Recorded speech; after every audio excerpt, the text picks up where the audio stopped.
Okay,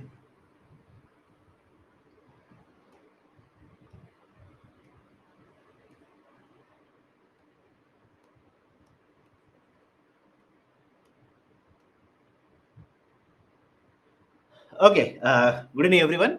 Welcome to Byju's Exam Prep IAS. This is Sham Kagod here. Now, before I start the discussion, if there is no issue with the sound, please give me a thumbs up so that I can start the discussion. Either YES, alphabet Y, or OK, thumbs up, anything is okay. Done. Thanks a lot. So, let's start.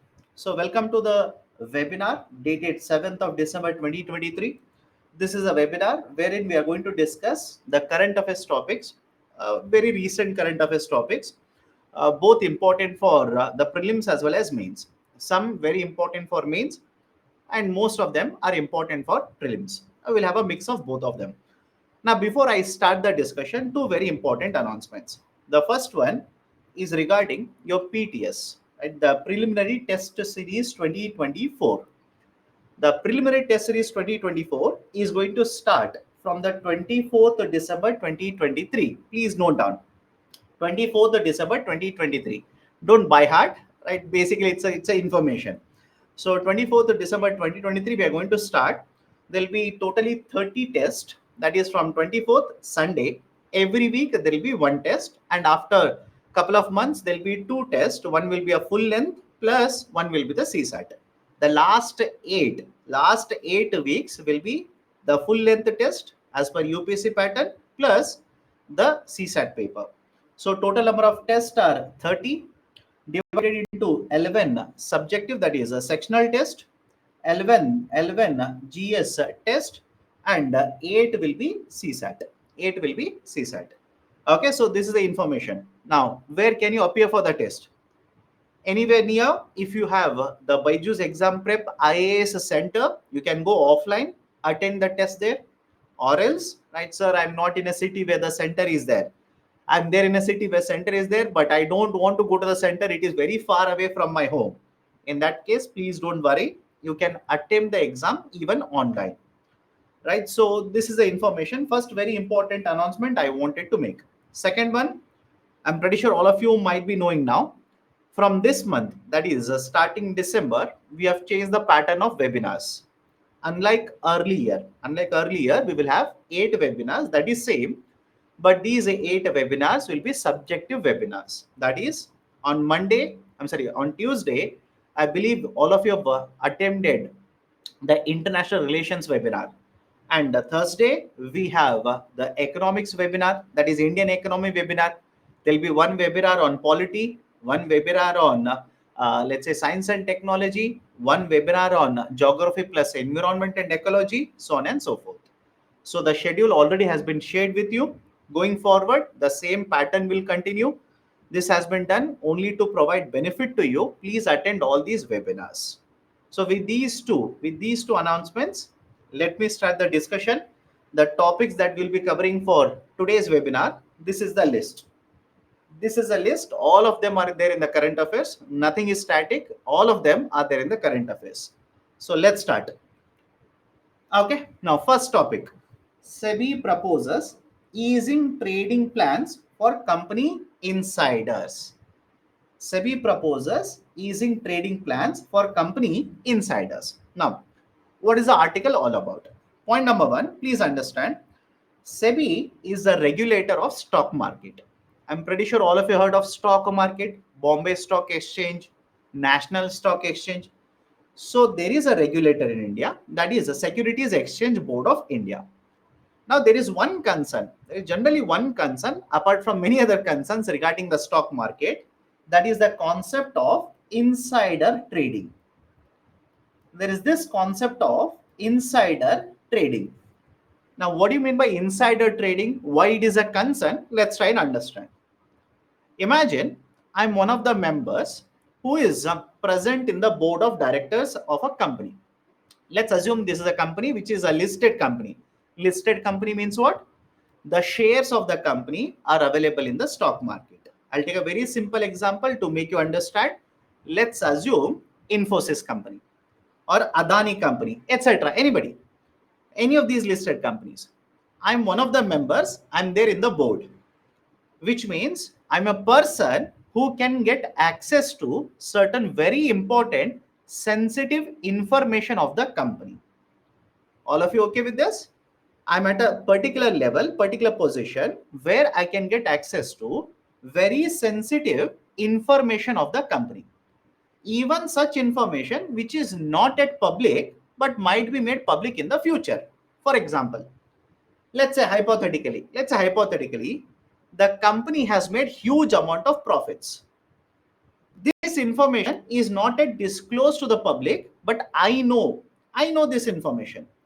Or else the company has incurred a huge amount of losses. This information is yet to be made public, but I have already got access to the information. This information technically is referred to as UPSI. Please remember this technical term, UPSI. What is a UPSI? Unpublished price sensitive information. Now, what can happen? Let's say hypothetically, the company has incurred a huge amount of a loss. Huge, very huge amount of loss. Now, if this information becomes public, suddenly in the stock market, the shares will be sold a lot more. The company shares will be dumped. People, that is investors, they will start losing confidence on the company. They'll start selling the shares of the company, which means the market price of the shares will come down. All of you are following? On the other side, imagine the company has incurred a huge amount of profit. It is entering into a merger with another company. It is going to purchase one more company, which means in the future, the company is going to perform very well. If that information is made public, demand for the shares of the company will start increasing. And when the demand will start increasing, automatically the market prices of the shares will start increasing. Now I have the access to this UPSI, which will be made public maybe after 5 days, after 7 days, or maybe after 10 days. That will be made public. So what I will do, I will talk to my cousin, I'll talk to my relative, and through my relative, imagine I will purchase a lot of the shares of the company. Is it okay? Through my relative, I will ask the relative to purchase large number of shares of the company. Let's say today the market price of the share is 100 rupees per share. And after this information is made public, the market price of the share will start increasing. From 100 rupee, this will become 130 rupee.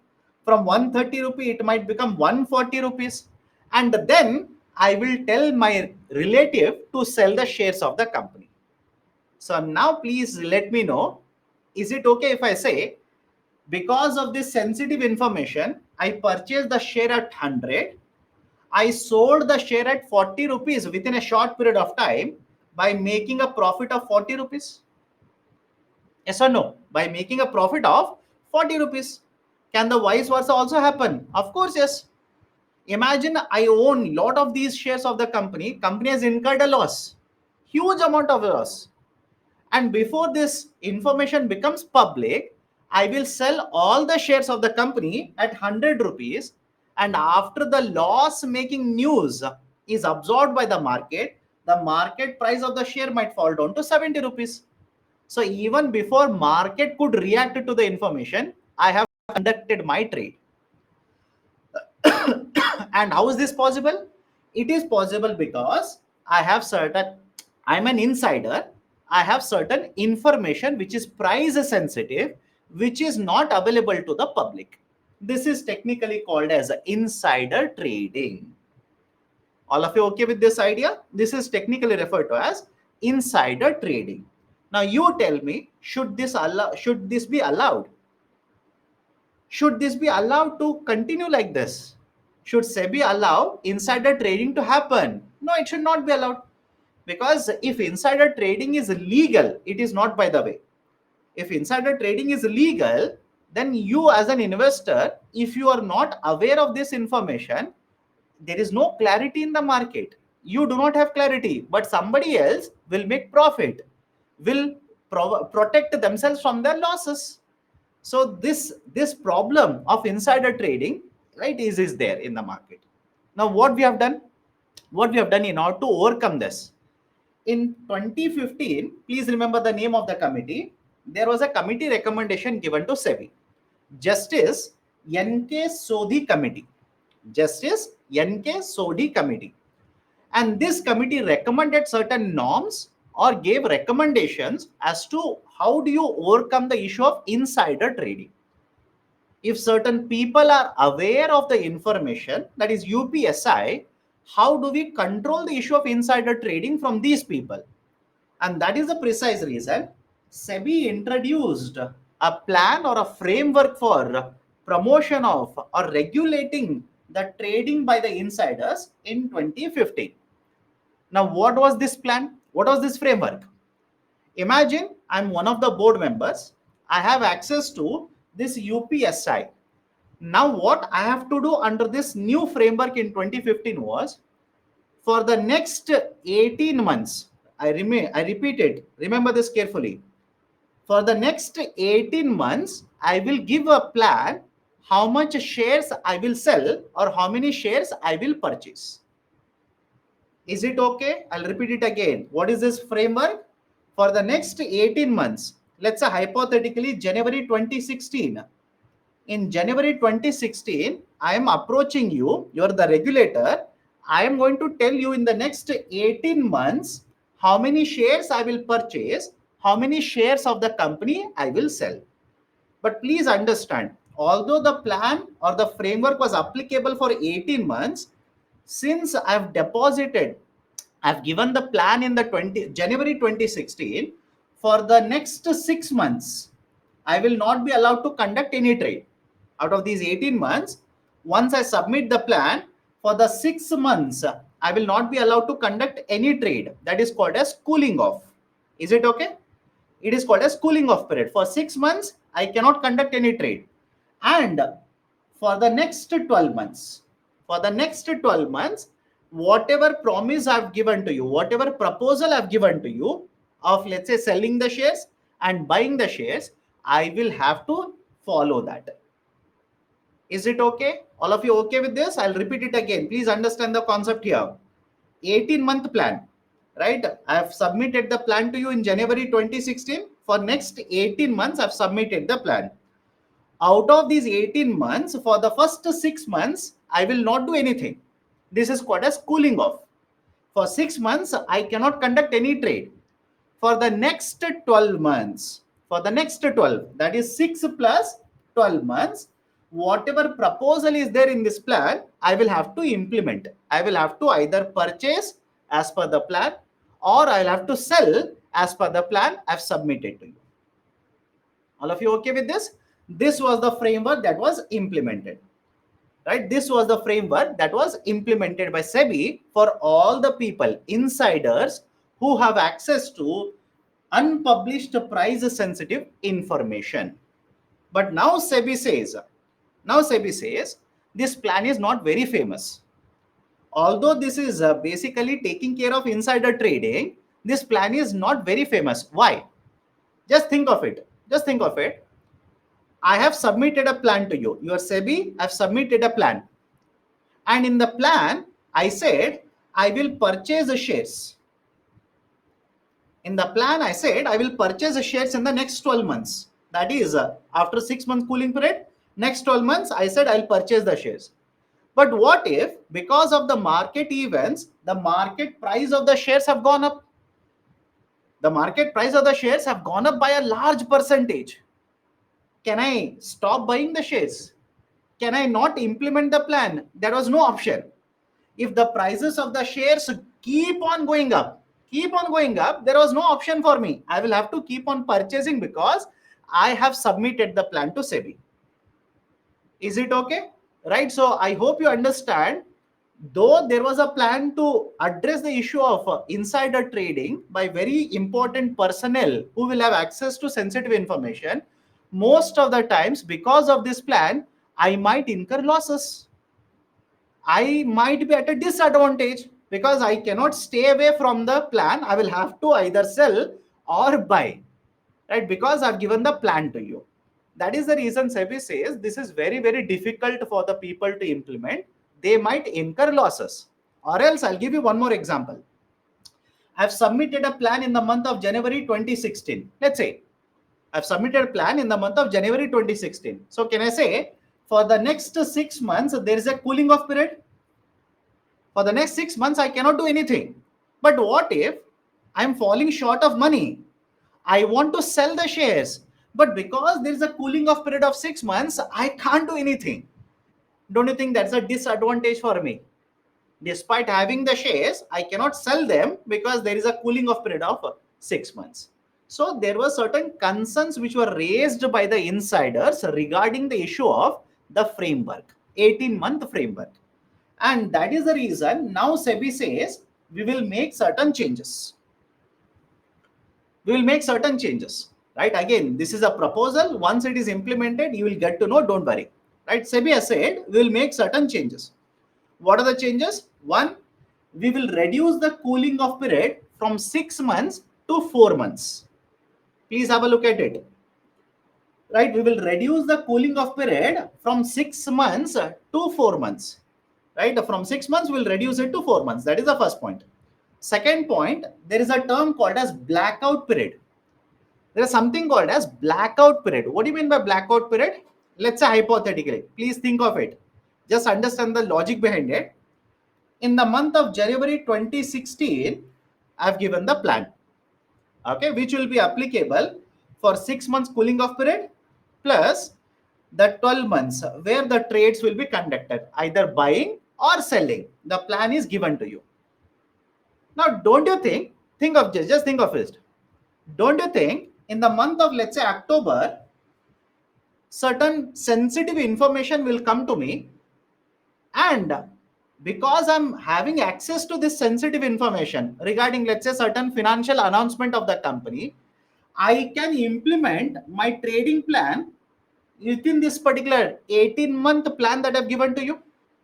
Possible or not? I'll repeat the situation. Think of it. In January 2016, I've given the plan to you, which will be applicable after 6 months cooling off period for the next 12 months.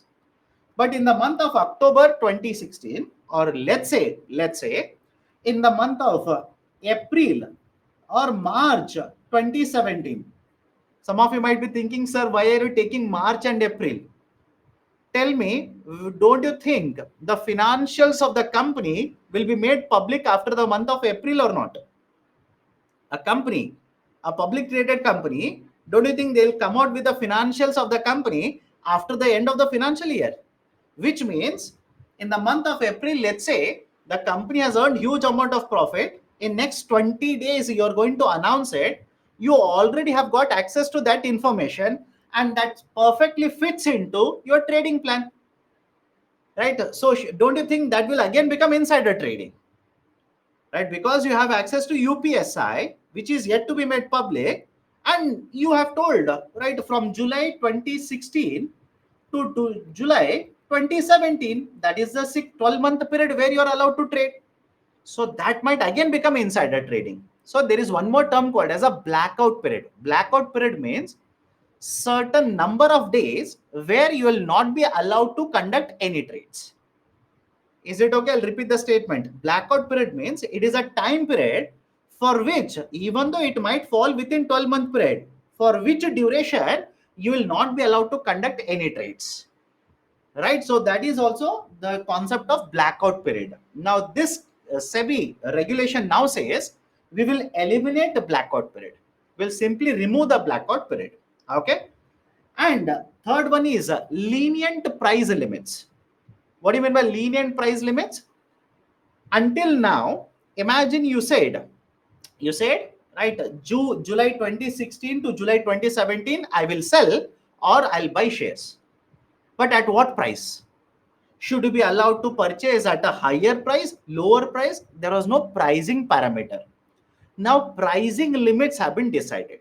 Pricing limits. Certain mandate has been provided, certain flexibility has been provided, that is plus or minus 20% of the original price of the share. Within that limit, you will be allowed to either purchase or sell the shares. So pricing limits have been made flexible now. And finally, rather than having a coverage period, rather than having the coverage period of 12 months, Now we will have a coverage period of 2 months. What does it mean? Can I say if the coverage period will be reduced from 12 months to 2 months, rather than having a plan for 18 months, now we will have a plan for only 6 months? Let me know. I'll repeat the statement again. Rather than having a coverage period of 12 months, if I reduce the coverage period to 2 months, means rather than having a trading plan for 18 months, now with the cool off period of 4 months, I will have a plan only for 6 months.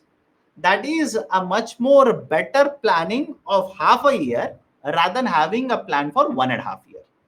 So these are right. So these are certain reforms which have been announced but yet to be implemented. They have come out with a plan yet to be implemented. This is what SEBI says.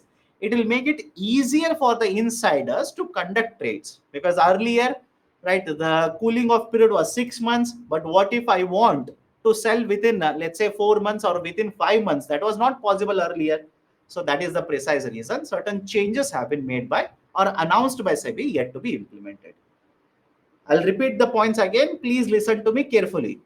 Earlier, you submit a plan for 18 months. Out of that, for first 6 months, it is called as cooling off.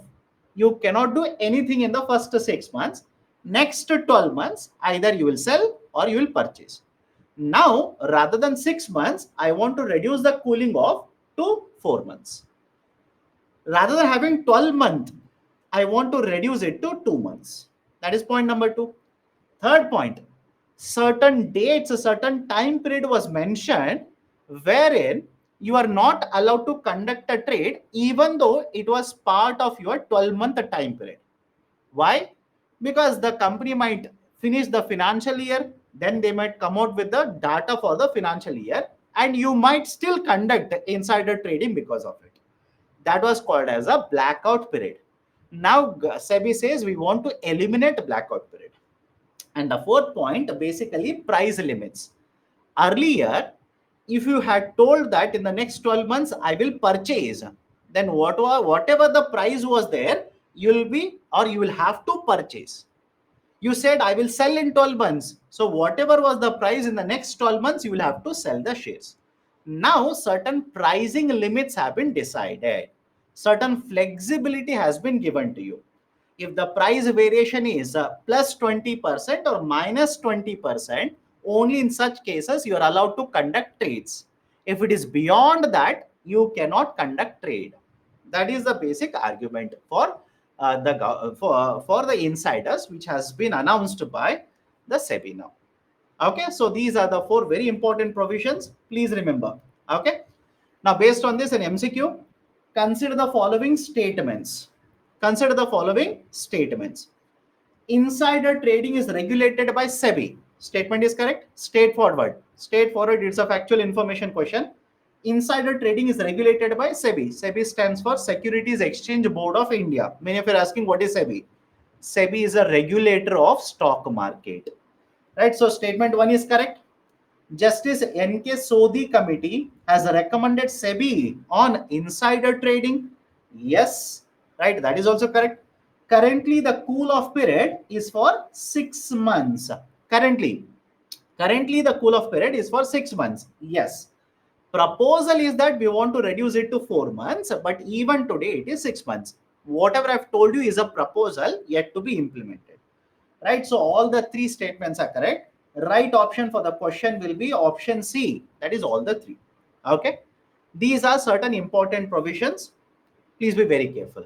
Now, many of you are saying this is very technical question or technical concept. Yes. Yes. Right. It's a technical concept. I know for a fact it's a technical concept. But because it is there in the discussion, I hope you understand, because this was there in the discussion, that's the only reason I've picked up this article. Otherwise, right, there is no point of discussing these technical concepts, and you will not get this information even in the books. Okay, let's start.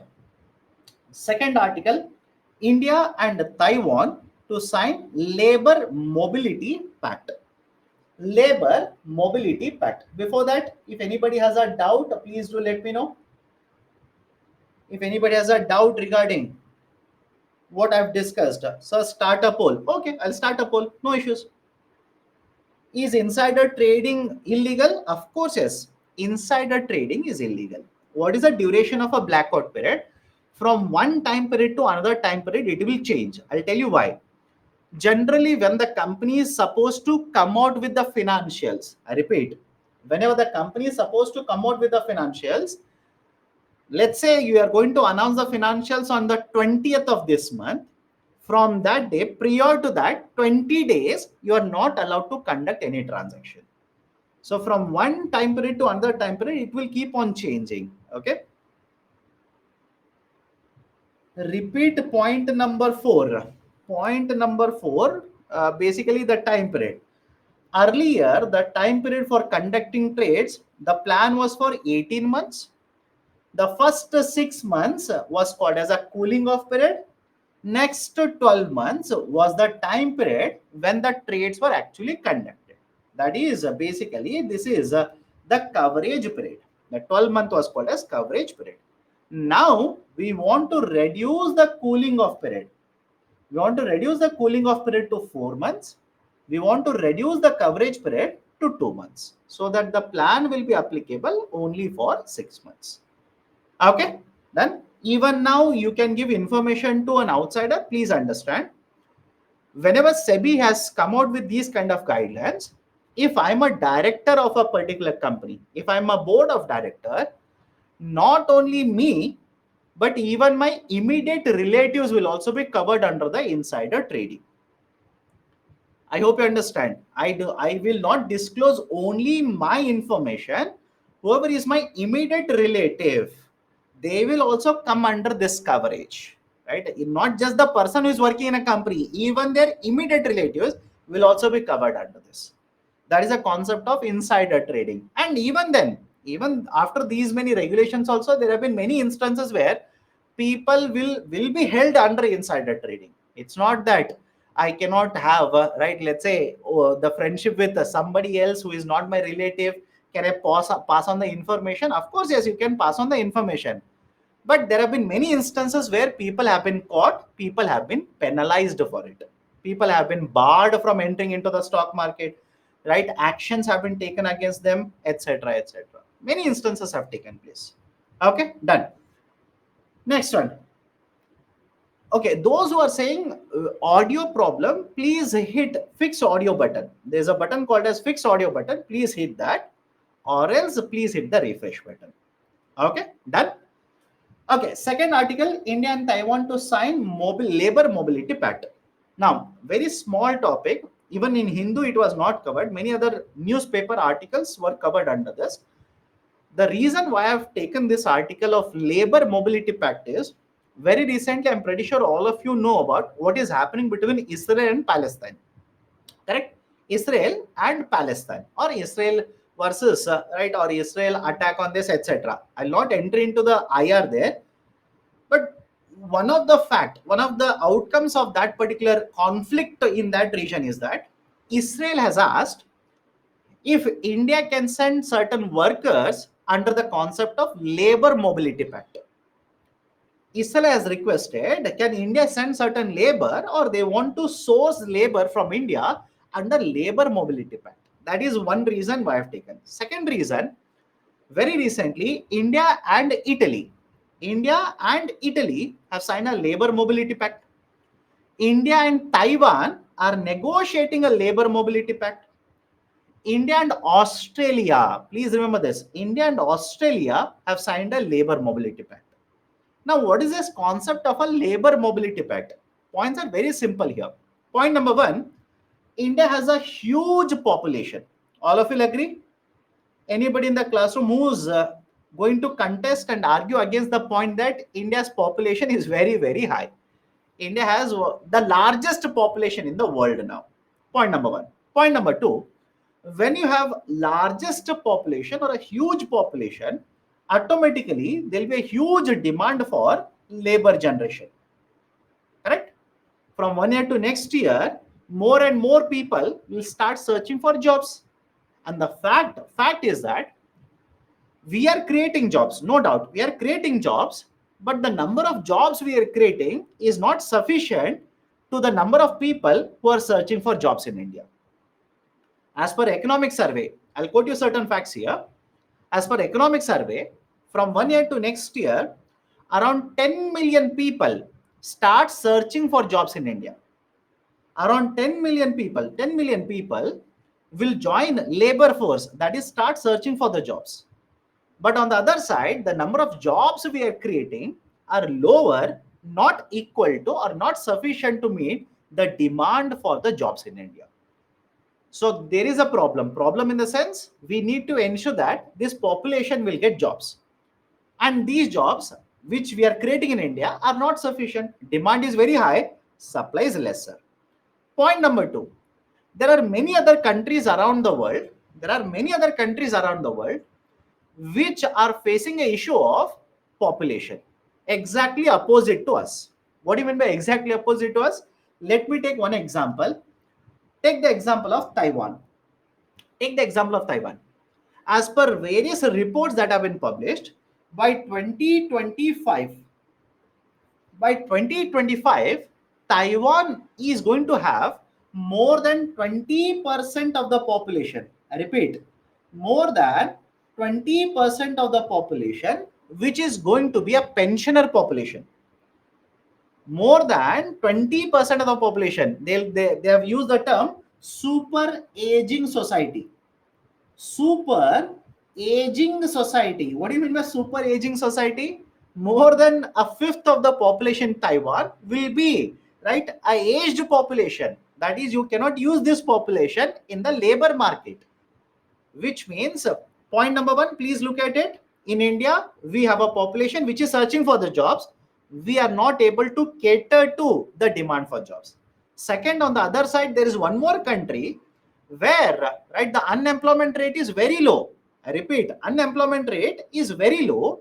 But on the other side, more and more population is aged population. They cannot use that population to take care of economic activity. Now, on one side, there is a very high demand. On the other side, there is a very high supply. Now, countries such as India, is entering into agreements. This is called as a labor mobility pact.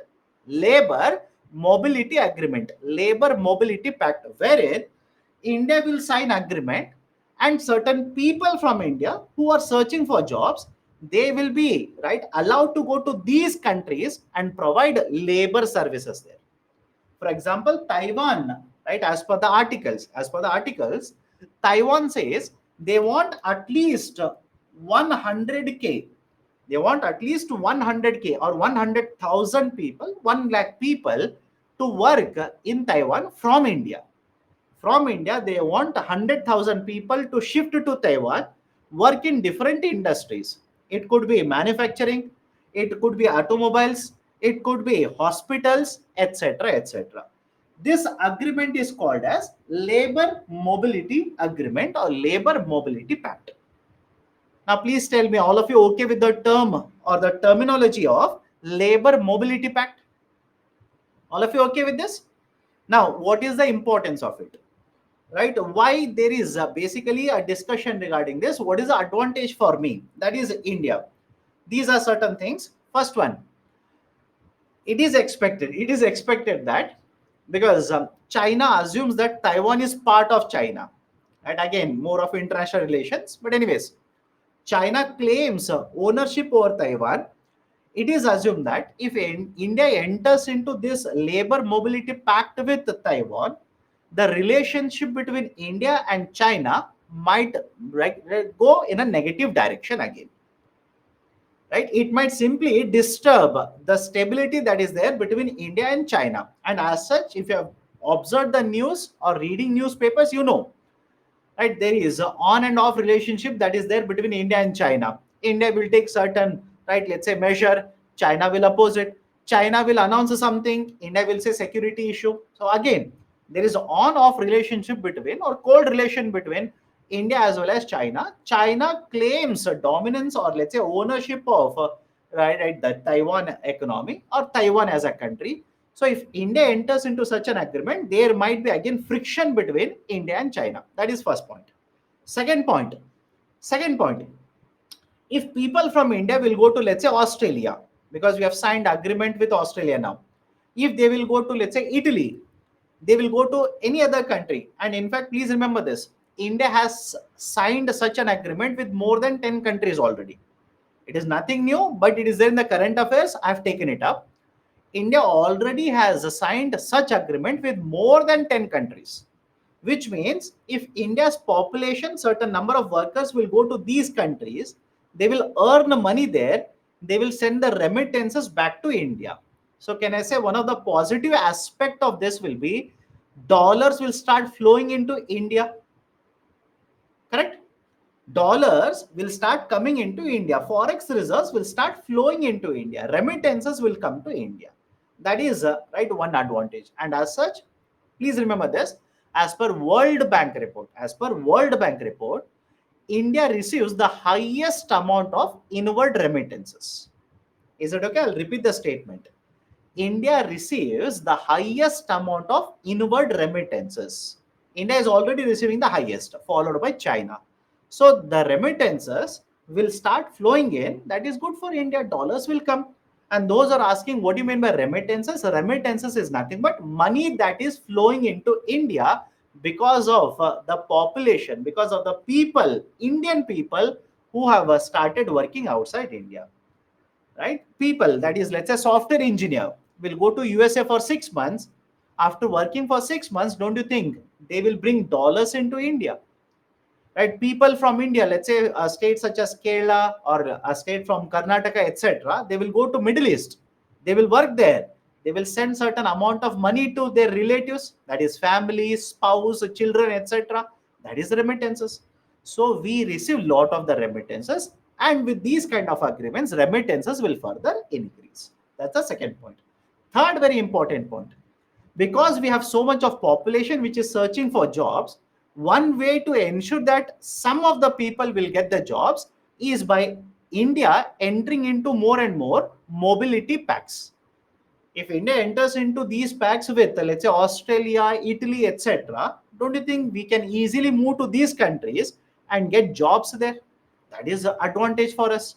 And the advantage for the country with whom we are signing this agreement is they are facing the issue of lower availability of labor, unavailability of labor. And a country which is going to sign such an agreement, they will also have the advantage of getting access to labor from India. So these are certain very, very important outcomes of such labor mobility pacts. Any problem? Anybody has an issue? Please do let me know. Otherwise, I'll go to the next article. Anybody has a problem? Will it lead to brain drain from India? My dear, please understand. Whenever such mobility agreements are signed, again, we are not looking at scientific community. We don't sign these agreements where we are saying we'll send you scientists. We are simply saying you want people to work in manufacturing activity, you want the people to work in right, let's say, construction activity. Yes, you can hire people from India in that case. That is basically the argument of labor mobility pact. Okay. But without mobility pact also people work in abroad. Yes, without labor mobility pact also you can go to USA and right apply for that. But please understand, can you directly go to USA and become a worker in USA? Think of it.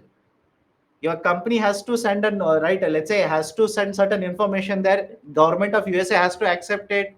They will have to give you right H1B visa. Now only for 3 months you'll have to work there, come back again. But what if India and USA sign an agreement where USA will say we will hire people from India? So there is a difference. Okay. Okay, so these are certain important the impact that we are expecting because of such agreement. And MCQ, again, I'll not start poll here because I've not given the list of the countries with which with whom we have signed the agreement. By the way, all these are the examples. All these are the examples. All these are the countries with whom we have signed the agreements. Okay, labor mobility agreements or labor mobility pact. Japan, yes. France, yes, we have with that. UK also, yes. Australia, very recently we have signed. Please remember this. Australia, we have signed agreement very recently. That is this year only. And Italy also this year. Italy also this year only we have signed, right? So Right, these are the countries with whom we have signed Labor Mobility Pact. So the right option for this question will be option D, 1, 2, 3, 4, and 5. Okay, then let me go to the third article, concept of IMF quota. Idea of IMF quota. Now, what was there in the newspaper? Right? What was being discussed in the current affairs? Please read the headline here. Don't worry about anything here. Read the headline. IMF board has approved 50% quota rise to help developing nations. Okay, IMF board approves 50% quota rise to help developing nations. Now, what is this? Point number one, IMF, International Monetary Fund. IMF is one of the multilateral international organization. Multilateral means multiple countries. Okay, there are many member countries within IMF. India is one of them. Hence, it is called as a multilateral organization. Now, whenever any country wants to become a member of IMF, please remember this. Understand the concept behind this. Please listen to me carefully. If any country wants to become a member of IMF, they will have to contribute a certain amount of money, to IMF. Is the point clear to all of you? If any country wants to become a member of IMF, it has to contribute a certain amount of money to IMF. And once you become a member of IMF, you are allowed to borrow from IMF. You are allowed to borrow from IMF. For example, can India borrow from IMF today? Of course, yes. Right? Can Australia borrow from IMF? Yes. Can USA, Pakistan, for example, Sri Lanka, right? Very recently, they have started borrowing from IMF. So, IMF, first, any member country or any country wants to become a member, they will have to contribute certain amount of money. And once you become a member country, you can borrow from IMF. Right? These 2 points are very, very simple. You should remember it. Now, next question is, let's say one country is not a member, they will apply for membership of IMF. How much money should they contribute? How much money should they contribute? Is there any formula for it? Yes. That is called as a quota. Please remember, is there any formula? How do we decide how much this country which wants to become a member of IMF, which is already, let's say, which is also a member of IMF, how much money should they contribute? Is there any formula to calculate it? Yes, there's a formula, and that concept is called as quota. That is referred as a quota. Now, many of you will ask me, sir, what do you mean by quota? Can you define quota? Quota simply means a representation. It's a number in simple terms. It's a representation, making a representation of a country in the global market. That is, what is the importance of a country in terms of size, in terms of forex reserves? I'll give you the formula, don't worry, and don't buy at the formula. UPSC is not going to ask you that. Right? What is the importance of a country in the global market? There is a number to represent that, and that is called as quota. Everybody is okay with this? Right? Let's say India. What is the size of India in terms of international market? Is GDP an important factor? Most of us saying, so GDP, GDP, GDP. Yes, GDP is important factor, but GDP is not the only factor. There are 4 factors. I'll give you. You simply by heart it. So, what is the relevance of a country in the global market? To represent that, a number is allocated, number is calculated and allocated by IMF. That is called as a quota. Everybody is okay with this? Now, those are asking, sir, how do they calculate quota, etc.? I'll give you formula. Please do not waste your time in understanding the formula. Do not waste your time in understanding the formula. Please remember the 4 parameters, more than sufficient. GDP into 0.5 plus openness into 0.3 plus variability, economic variability into 0.15 and plus reserves, forex reserves into 0.05. This is the formula. Now, please tell me, is anybody thinking that this kind of formula is asked by UPSC? Let me know. How many of you think that UPSC is going to ask you to solve this kind of a formula? That's the reason I'm saying I'll give you formula, but please do not waste your time in understanding how formula is derived, what is economic variability, how much weight is given, why it is so important, etc. Please don't waste your time. Even at optional level, I never recommend students to read all of it. But please understand, because the quota was there in the newspaper, please remember four parameters: GDP, correct? GDP, openness, economic variability, as well as forex reserves. These are the four parameters. And if you have made an observation, I've given you by right in an order where the weightage is decreasing. That is, GDP has the highest weightage, 0.5, followed by openness, 0.3, economic variability, 0.15, and 0.05 for forex reserves. My recommendation, simply remember four parameters. Don't waste your time. Some of you are saying, yes, they might ask you, right? Okay, they might ask you, but you want to spend, right, let's say 8 hours, 9 hours to understand this formula. Let me know. You want to spend 8 hours, 9 hours, I can discuss all of this. But is it relevant? Is it important? It's absolutely of no importance. Simply remember four parameters. Based on the four parameters, calculation is done and a quota is represented. A quota is represented. Quota is given to every member country. Let me show you certain data so that you understand what I'm talking about. Just observe this graphical representation. Please observe. Just observe this graphical representation. Quota is calculated, and based on the quota, certain numbers, STR is basically, please understand, there is one more term called as STR. STR stands for special drawing rights. Special drawing rights. Special drawing rights. SDR is a special drawing rights. Now, many of you ask me, sir, what is STR? Explain to me STR. All of you will agree, for any transaction in India, we will use rupees. Let me know. For any transaction in India, we will use rupees. That is either to purchase or sell, which means for conducting transactions. Is it okay? For conducting transactions, we are using rupee. What about USA? USA, for conducting transactions, they will use dollars. In the same way, understand this, whenever India wants to conduct transaction with IMF, whenever USA wants to conduct transaction with IMF, whenever IMF wants to conduct transaction with Pakistan, China, Bangladesh, Sri Lanka, India, etc., they will use an account, they will use a asset. Again, I can use the term currency, but currency, all of you will imagine rupee. They will use an asset which is called as STR. Is it okay? They will use an asset. It is called as a reserve asset. They will use an asset which is called as STR. For example, if I want to borrow from IMF, they will give me STR. If I want to contribute to IMF, I will have to contribute in terms of STR, right, etc. All of you okay with this? Please do let me know. Just like we conduct transaction in India, we use rupees.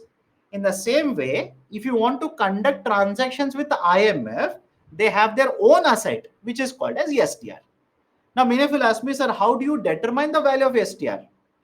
There are 5 currencies. I repeat, there are 5 currencies which are used to find out what is the value of STR.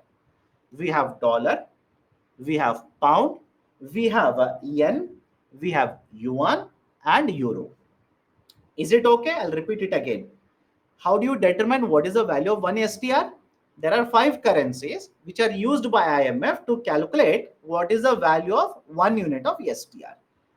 Dollar, pound, right, yen, yuan, and euro. These are the 5 currencies. These are the 5 currencies which are used to find out what is the value of one STR. So is it okay with all of you? So come back to the discussion here. Some of you are saying, but sir, there is a Chinese renminbi. Chinese renminbi, right? I used one more name for this, that is yuan. right? One more name is yuan. So have a look at the data here. Please have a look at the data. Do not by heart any data here. I'll tell you what is important, right? Do you can you observe, right, how many STR, right, have been allocated to India? Please just make an observation.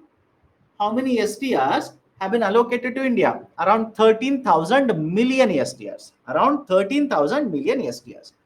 India also has certain voting right. How much? In IMF, India has a voting right of 2.63%. India has a voting right of 2.63%. Now, some of you will basically say, but sir, you said quota represents a certain number for India. But now you are telling me about STR. What is the connection? India's quota, when you use this formula and calculate, India's quota comes somewhere around 2.75. Is it okay? I'll repeat the statement. India's quota comes somewhere around 2.75. That is, for all the countries they will represent number. India's number, how much is the quota? What number is derived for India by using this formula? It is 2.75.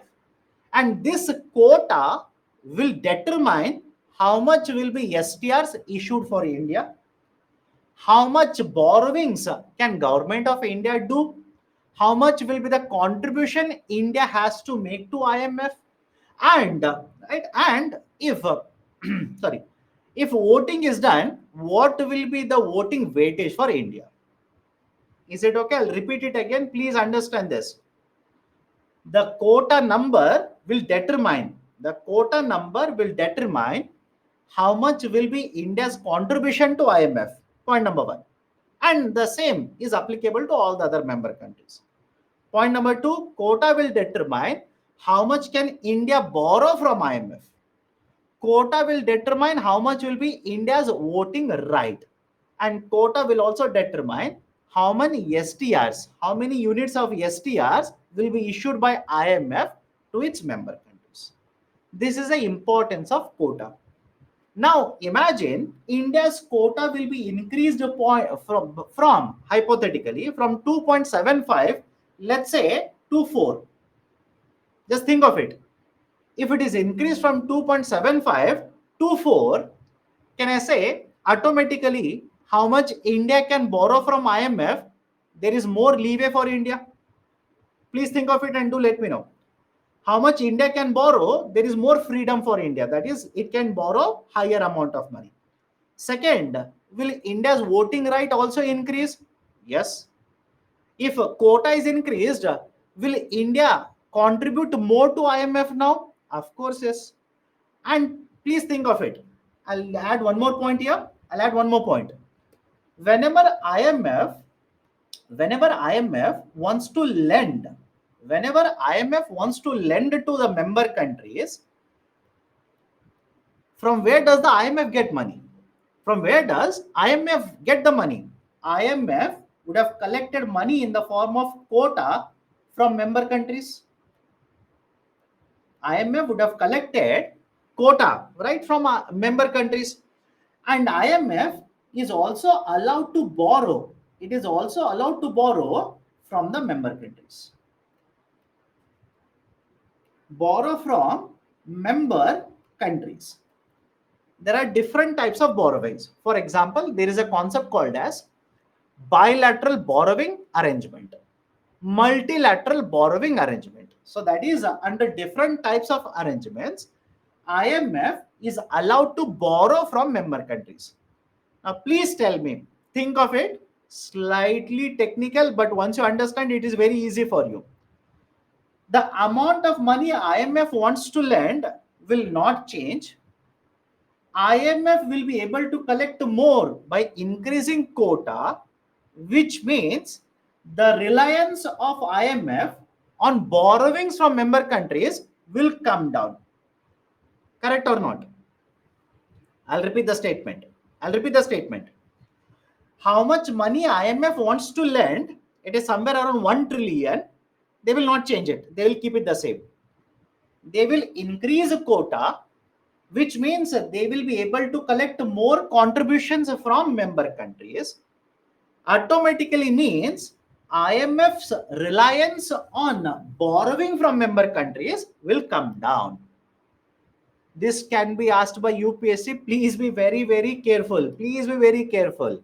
Its reliance on these kind of borrowings will come down, right? Because UPSC is using very tricky statements now, right? Statement one, statement two, right? Whether one is an explanation of two, both are correct, but one and is not, one and two are not connected. These kind of questions are being asked. So this is basically the point that I'm trying to make, right? So again, just to make you right, just to put everything in a nutshell, very recently in IMF, the board of directors, IMF has a very important structure. There is a board of directors. Okay, there is a board of directors.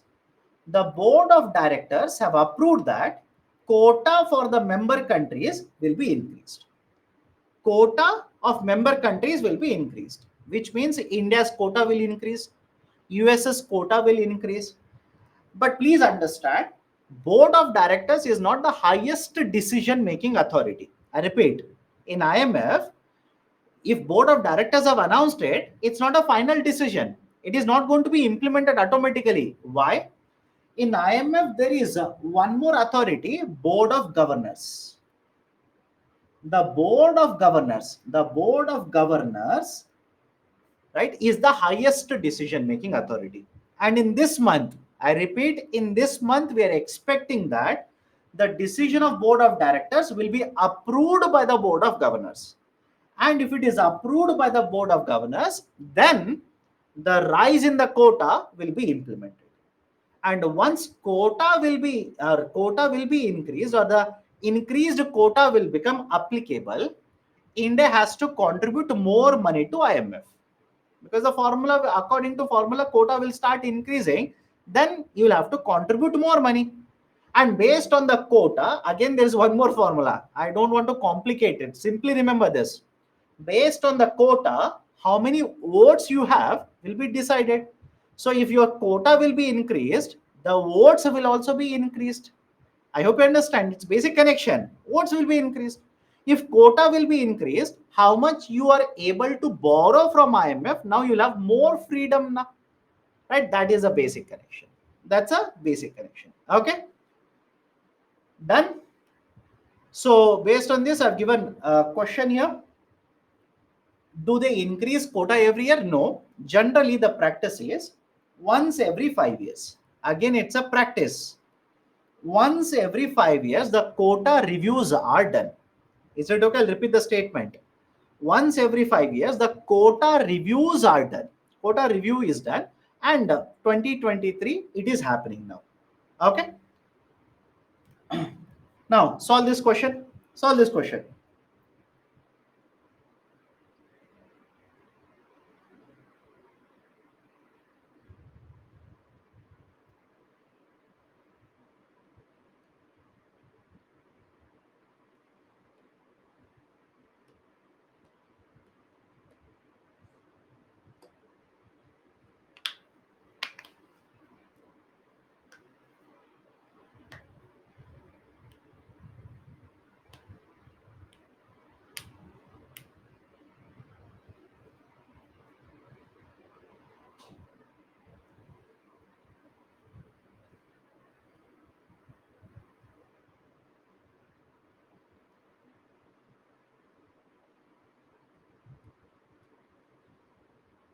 Okay, almost 63% have answered correctly.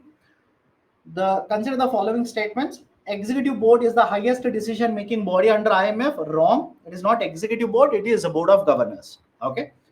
Quota will determine the voting right, availability of loans from IMF. Yes. US has the highest quota and also the highest voting rights in the IMF. Yes, that is correct, by the way. USA has the highest quota as well as the highest voting right in the IMF. That is also correct. 2 and 3 are correct. Right option is only 2 of the above statements are correct. And there is one question, sir, how is it beneficial for developing countries? My dear, please understand. In IMF, India is also present as a member. US is also present as a member. Pakistan, Bangladesh, Bhutan, Sri Lanka. Now, please tell me, Will a developing country be more reliant on borrowings from IMF, or a developing and least developed country will be more reliant on borrowings from IMF? What do you think? Think of it. Will a developed country be more reliant, or a developing and least developed country be more reliant? Don't you think it will be developing and least developed countries which are more reliant on IMF? That is the headline. That is the headline. Okay. Okay. So let me go to the fourth article now. Fourth article, digital frauds. If you're reading newspapers very recently, there has been a lot of discussion regarding the concept of digital frauds. Right? Cases have been increasing where people, especially in internet transactions, people are getting cheated. There are frauds which are being committed where people are losing money. Let me give you a nugget. Let me give you a data. Please don't buy hard this particular data. I'll come back to this, don't worry. As per the most recent RBI report, the total number of fraud cases in the banking sector in the financial year 23 were 13,530, wherein the total amount which has been lost, right, the fraud amount is more than 30,000 crore rupees. More than 30,000 crore rupees. So you can imagine. And I'm pretty sure if you're reading newspapers or watching news or reading, right, let's say something in Facebook or let's say WhatsApp, etc., you'll keep on coming across these articles. Right, older person has lost 50,000 rupees. He has been defrauded of 15,000 rupees in a digital transaction. Somebody has a lost by scanning a QR code of 1 lakh rupees, etc. etc. It's a very, very common occurrence. Or else, the best example I can quote, again, if you have observed it or if you have seen it, good. Otherwise, don't worry, UPC is not going to ask you about it. Jamtara. Have you seen the web series? Netflix web series, Jamtara. Right? Tera number aayega. Again, if you have not observed, if you have not seen the web series, don't worry, don't panic. Don't say, sir, is it important for UPSC? Should I have seen the web series? Will UPSC ask a question in interview? Absolutely no. Basically, right, let's say a commentary on what is actually happening in India because of digital economy as such. So I hope you understand, day in and day out, there have been a lot of cases wherein people are losing money, frauds are being committed. And there is a report by RBI which also communicates the same thing. Huge amount of money the people have lost because of the banking activity frauds.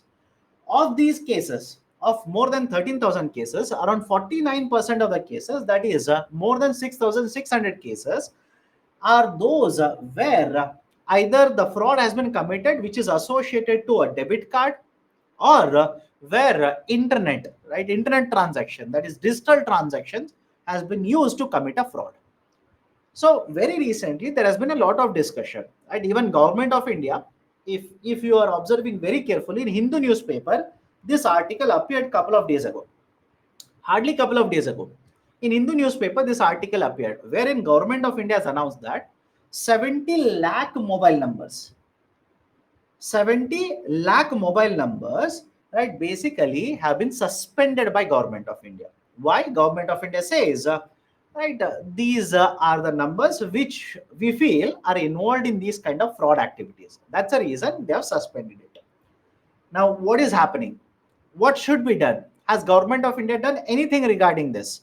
What is being discussed? That's more than sufficient for UPC. Now, let me tell you certain very important points here. There is right, the coordination center which has been set up under the Ministry of Home Affairs. Please remember this. There is a coordination center, Cyber Crime Coordination Center, I4C, that is the Indian Cyber Crime Coordination Center, which has been set up under the Ministry of Home Affairs, MHA, Ministry of Home Affairs. And this I4C has set up a system now. Please remember by heart this. My recommendation, remember by heart this. Very important.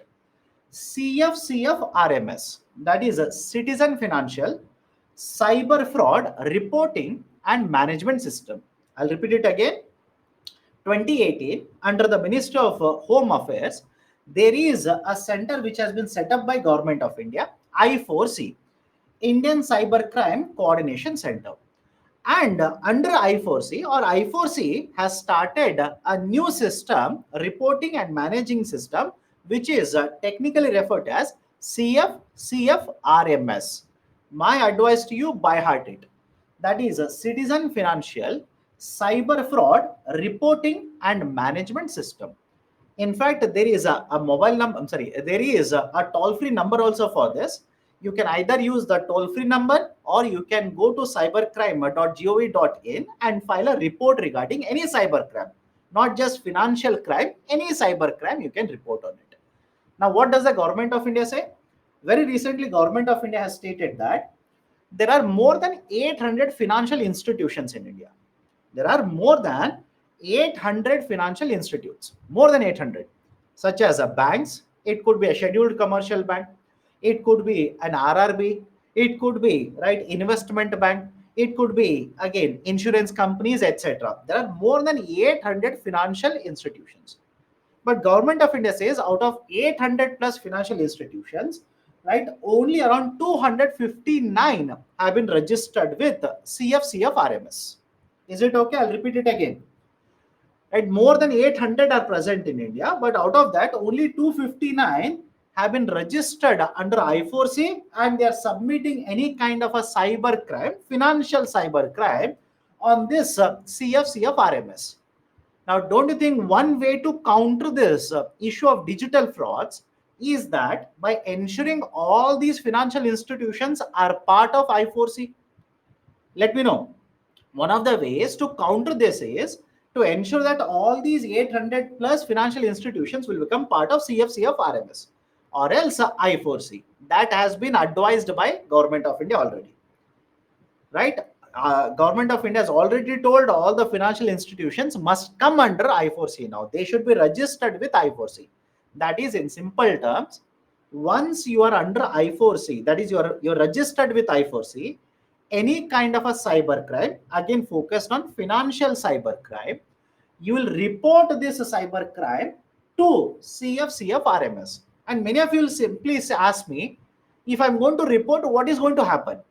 I will report. What is the outcome? My dear, please understand. So far, by reporting the cases to this RMS, that is reporting and management system, 602 crore rupees, 602 crore rupees, the transfer has been stopped by the CFC of RMS. Are you able to understand this? Right? 602 crores where the fraud has happened, money has been transferred from one account to another account. The transfer has been stopped by this authority. For example, many of you ask me, how is that possible, sir? Right? It's not at all possible. It's not possible. Some of you will say, I'll tell you. Imagine, I'll call you, I'll ask you, right, your card is going to be blocked, etc., etc. I will ask your card number. I will ask your right one-time password, OTP, etc., etc., and you will tell me all of it. And what I will do is, I will transfer money from your account into my account. Correct? This is what they do. I'll transfer your money from your account into my account. Now, if you realize that it was a fraud call and you raise a complaint in this RMS, again, I'm using a short form, RMS, then the complaint will be sent to the police officer in that state. Police officer will file a report, and this report will be sent to the bank, your bank as well as my bank, and immediately the funds will get blocked. Are you able to follow? Right? Those who are having doubt, those who are saying this is not working out, etc. It's a very simple process. Right? Let's say you are SBI, my bank, my account is there in Canara Bank. I've used certain misleading right call to you, and I've transferred money from your account into my account. Now you have realized that money has been transferred. You have not done the transaction. You will report it on this, and immediately the report will be sent to a police officer in that state. FIR, or let's say complaint will be filed, and this complaint will be sent to your bank as well as my bank. Whatever amount have been transferred into my account, these funds will get blocked. Again, I hope you understand. If the money is there in the account, it will get blocked. But even before the blocking happens, if I've withdrawn the money, it is very difficult to track.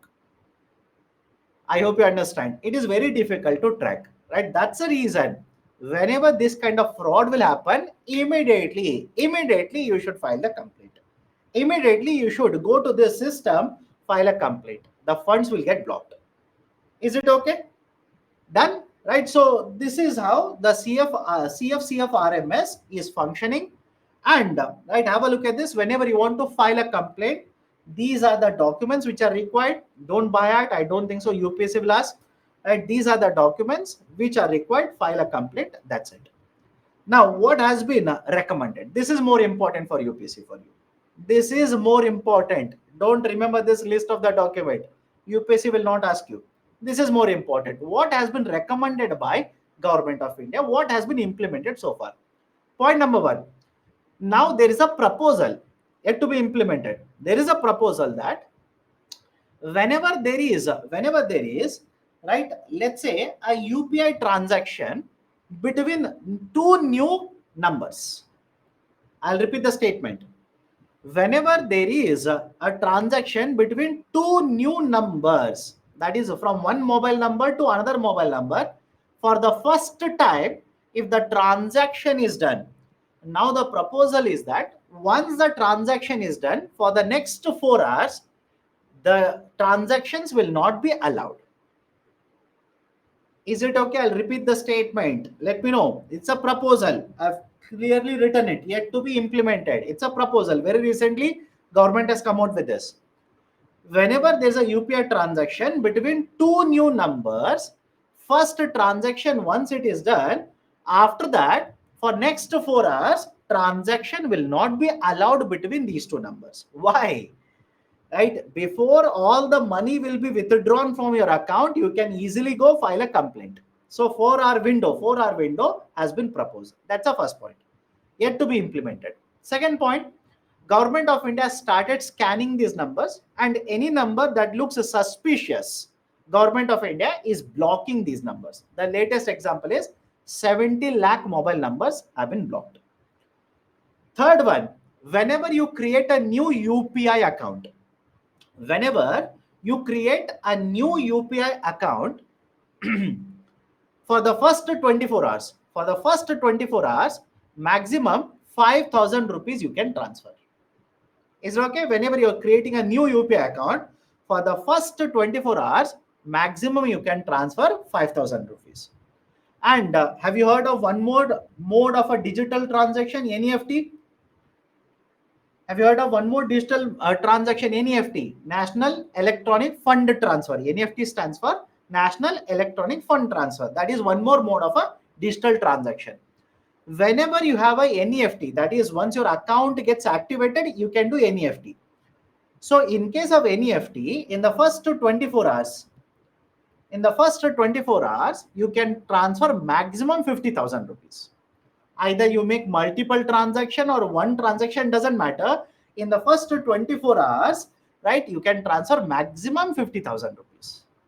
Right, next one, all the financial institutions, such as, again, I'll give you examples, right, public sector banks, private sector banks, investment banks, right, insurance companies, all these financial institutions have been asked to get registered under CFCF RMS. That is, they will have to come under I4C, and any kind of financial fraud, they will have to report it to CFCF RMS. Okay. Banks have been asked to appoint a nodal officer to coordinate with agencies. Why this is important? Please understand this. I said I4C comes under Minister of Home Affairs. Correct?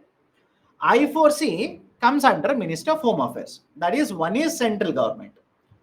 We have a system set up by central government. And there is a bank. There are two banks which are involved, or one bank which is involved, where accounts have been utilized to transfer funds. And third one, there's a police officer, right? The police department comes under the state government. All of you okay with this? Just let me know. There is I4C, that is CFCF RMS, which is set up by the central government. Police officer under the state government, and there are one or two banks, right, where the fraud has been committed. So don't you think there are different governments which are involved here, right? So how do you communicate? Who should communicate? Who should be the point of contact for all these agencies? That is the reason Government of India now says appoint one officer. Appoint one officer who will communicate, who will be the point of contact for all the central government agency, the state government police officials, as well as the banking sector. So appoint a nodal officer to coordinate with all these agencies.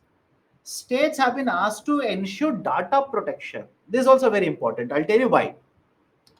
In many cases, the government has found that the people are able to get sensitive information about the customers because they are getting access to the documents, the papers of the customers. Is it okay? They're able to get access to certain sensitive information of the customers. That is either a mobile number or address of the customer, etc. So central government says state government should ensure there is data protection. For example, bank documents are there. Nobody else should be allowed to get access to the bank documents of a customer. Land records are there. Even in land records, you can easily get mobile number. You can easily get, right, let's say email ID. You can get, let's say, address of the people by getting access to these kind of documents. So Government of India has asked the state governments to ensure that there is sufficient measures implemented to protect data of the people. That data protection is also very, very important. So these are certain very important recommendations which have been given by the government very recently regarding the issue of digital frauds. Anybody has a problem with this? Can we go forward? Let me know. Solve the question. Then if you have any questions, I'll take it up. Okay, solve the question.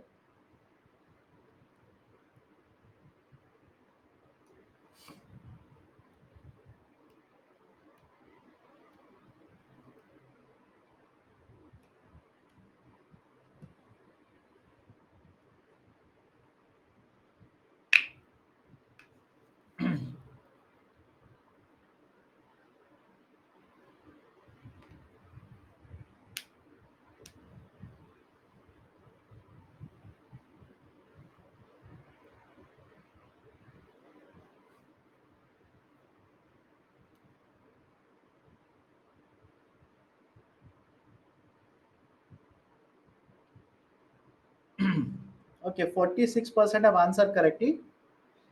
Consider the following statements. With a new UPI account, amount up to 1 lakh can be transferred immediately. Wrong.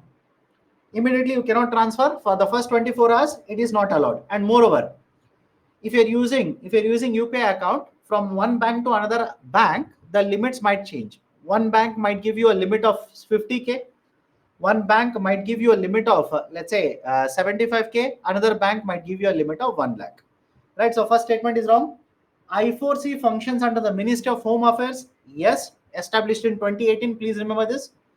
Right? And the third point, RBI has established a CFCF RMS. No, I4C has established a CFCF RMS. Okay, third point is also wrong. Only second point is correct.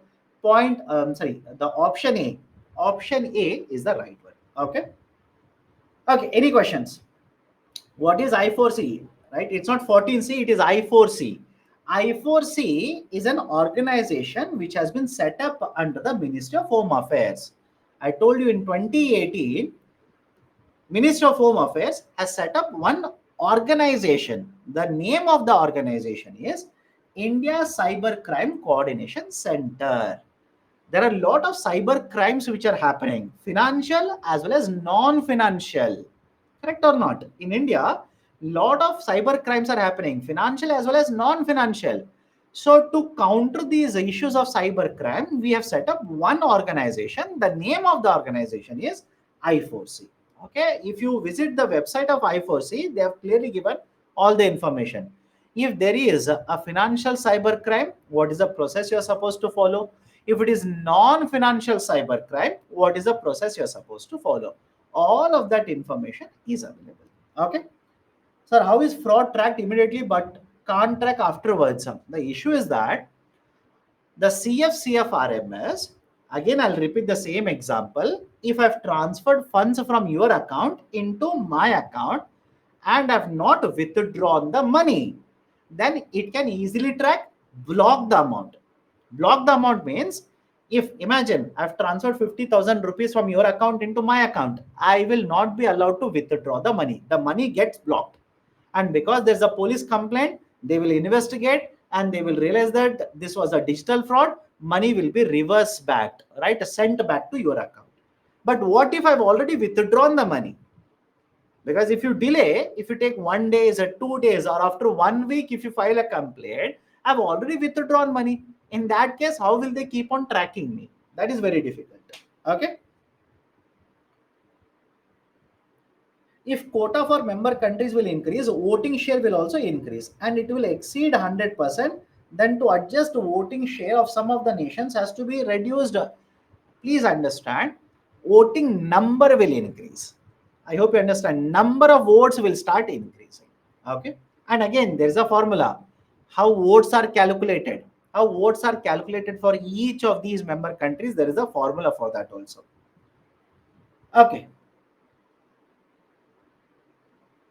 Are we going to establish embassy in Taiwan? No, just because you have an agreement doesn't mean you're going to establish an embassy there. Okay.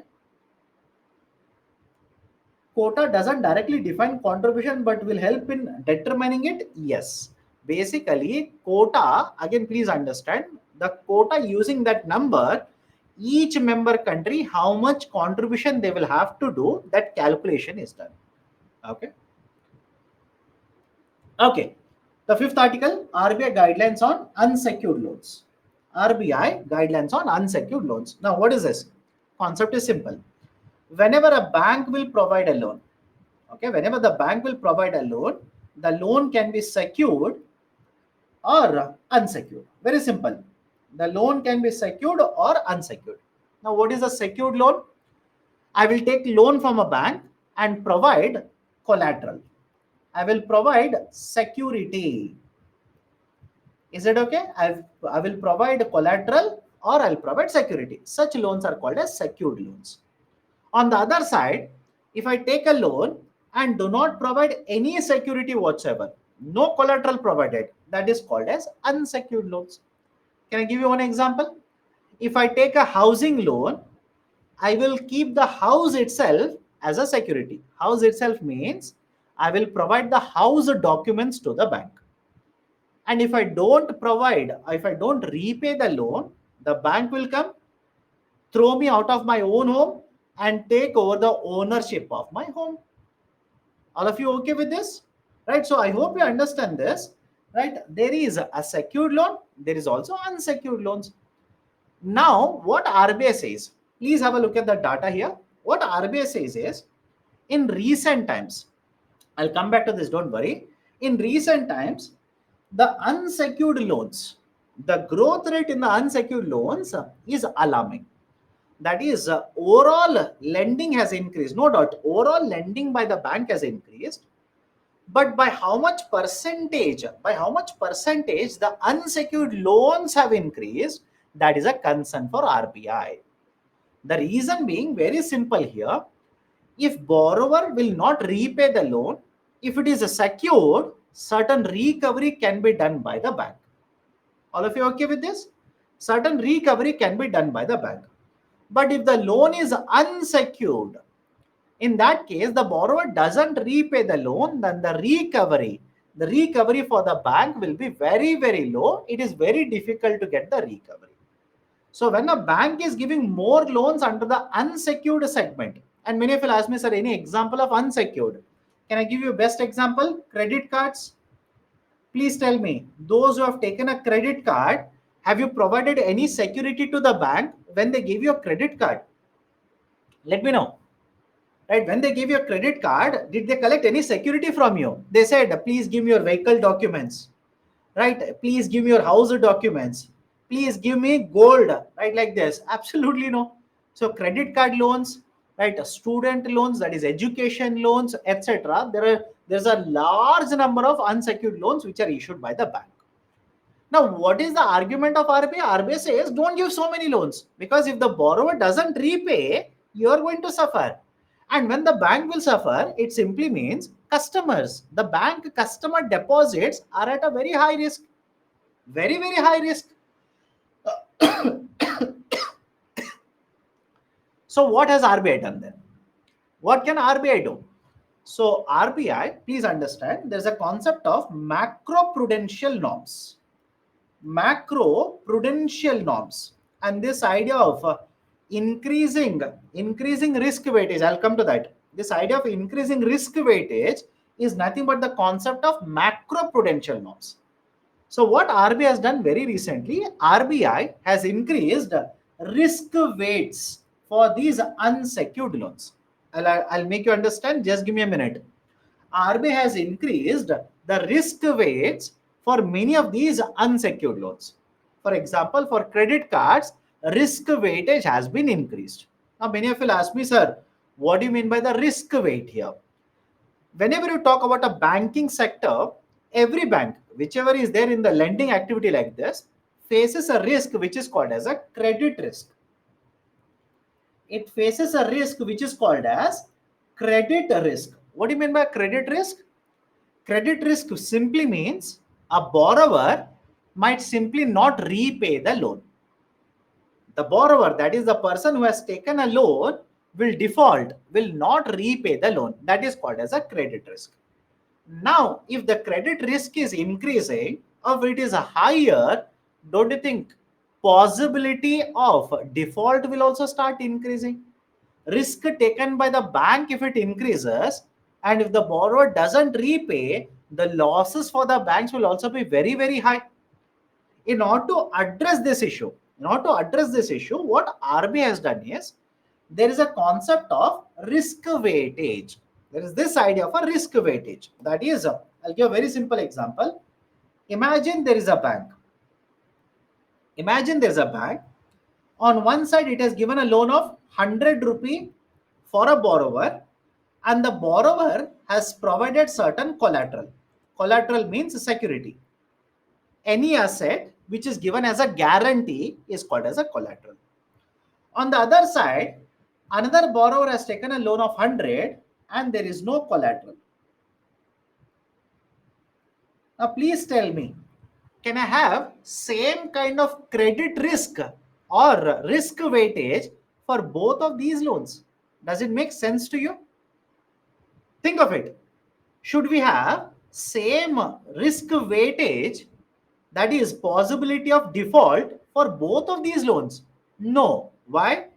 In case of the first one, where collateral is there, risk weightage will be lesser. In second case, where risk is much higher, risk weight will also be much higher. For example, for a credit card, until now, risk weightage was 100%. For a credit card, risk weightage was 100%, which means 100 rupee loan was given in the form of a credit card. RBI said full 100 rupee, 100% means full 100 rupee is very risky for you. You might not recover anything out of 100 rupee. So that is the concept of risk weightage. What has RBI done now? It has increased the risk weightage from 100% to 125%. Again, from different borrowers, the numbers are different. For NBFC, number is different. Within NBFC, different NBFC's numbers are different. Credit cards, 125%. Now, please understand what is the importance of it. Whenever the risk weightage is increased from 100% to 125%, impact is very simple. Until now, please understand, slightly technical now, but very important. We have guidelines called as Basel guidelines. We have a guideline called as Basel guideline. And under the Basel guideline, whenever bank is facing certain risk, there is a possibility that bank might incur losses. Correct? There's a possibility bank might incur losses. Now, how do you take care of these losses? If you incur losses, what will you do? To absorb the losses, to take care of the losses, The bank was supposed to maintain capital. Capital simply means money or asset. The bank has to keep certain amount of money with itself, so that whenever the losses are incurred, those losses can be absorbed by using this money. All of you okay with this? I'll repeat it again. Under the concept of Basel guidelines, every bank was supposed to maintain certain capital. Whenever losses are there, this capital, that is money, will be used to absorb the losses. Now, let's say hypothetically, the capital is right 8%. Let's say capital is 8%. That is the capital that you're supposed to maintain is 8%. Now, please follow the calculation here. 100 rupee, no collateral. It's a credit card loan. 100% is the risk weightage. And if I say you will have to maintain 8% capital, can I say if a loan of 100 rupees given in the form of a credit card, the bank has to maintain capital of 8 rupees? Yes or no? I'll repeat the statement. 100 rupee is the credit card. And some of you are asking how credit card can become a loan. My dear, if you are using a credit card, you will use money today, repay it in the future.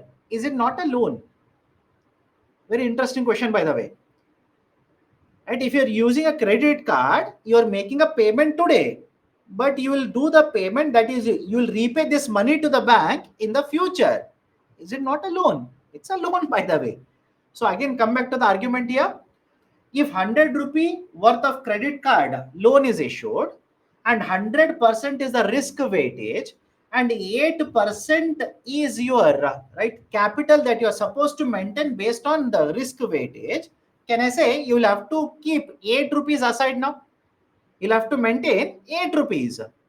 Now, please tell me, if this risk weightage is increased from 100% to 125%, is it okay if I say bank has to keep more capital to absorb losses now? Correct? Those are wondering how much more? Now the bank has to keep 10 rupees. All of you okay with this?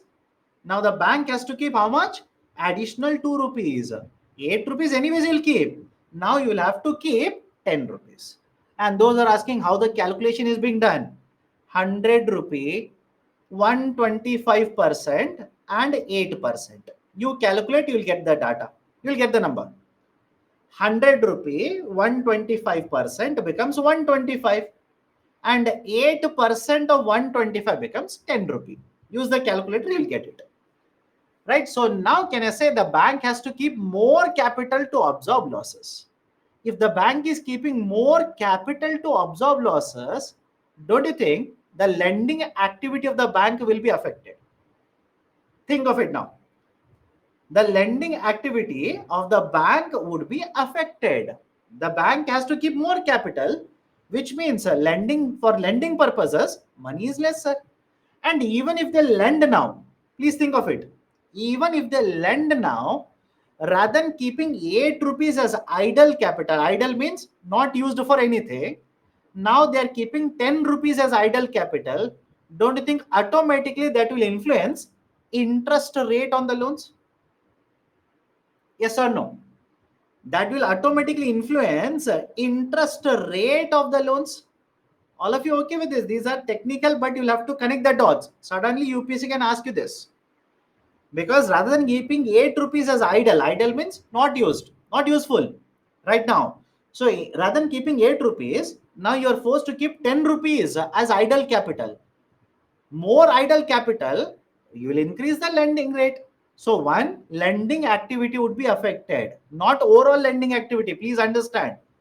Will this reform affect secured loan lending of the bank? No, it is going to affect unsecured loans.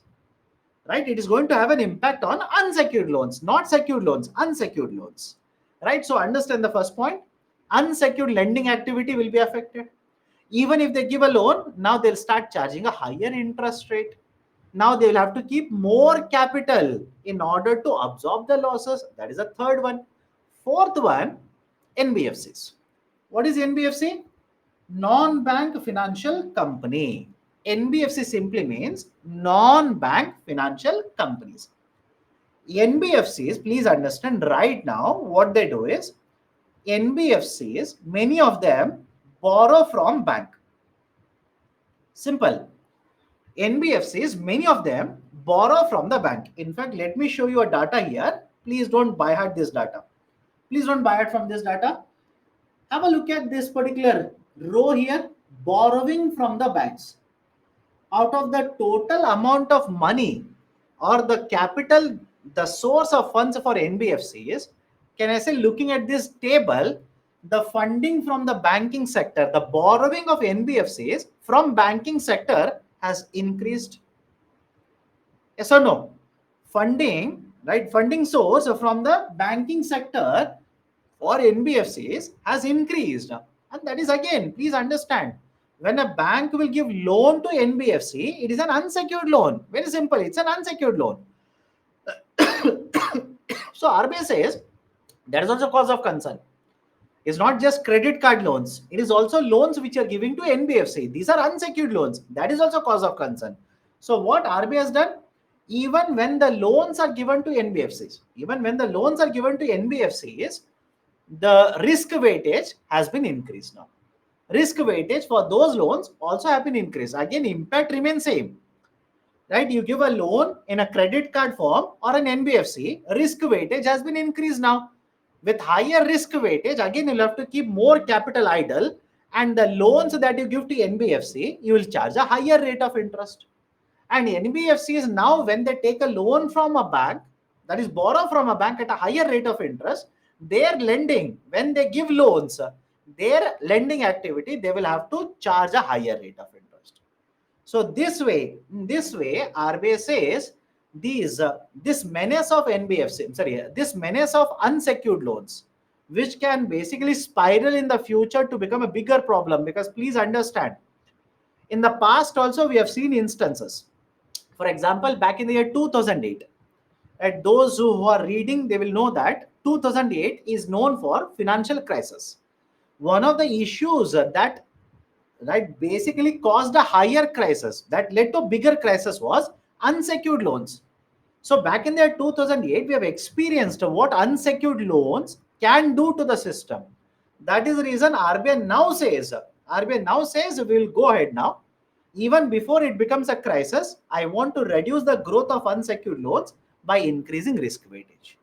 Right? So banks will have to keep more capital aside now. Idle capital will increase. Lending to NBFC sector is likely to be affected. Interest rate on such unsecured loans is expected to go up, and overall lending, specifically in unsecured segment, it is going to be affected now.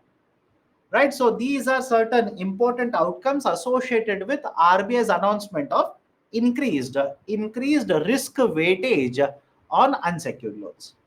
Any question?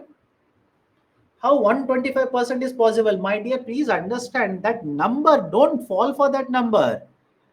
The bank is not going to keep 125 rupee capital. Please understand. Bank is not going to keep 125. Bank is going to keep 8% of 125. Is 10 rupee possible or not?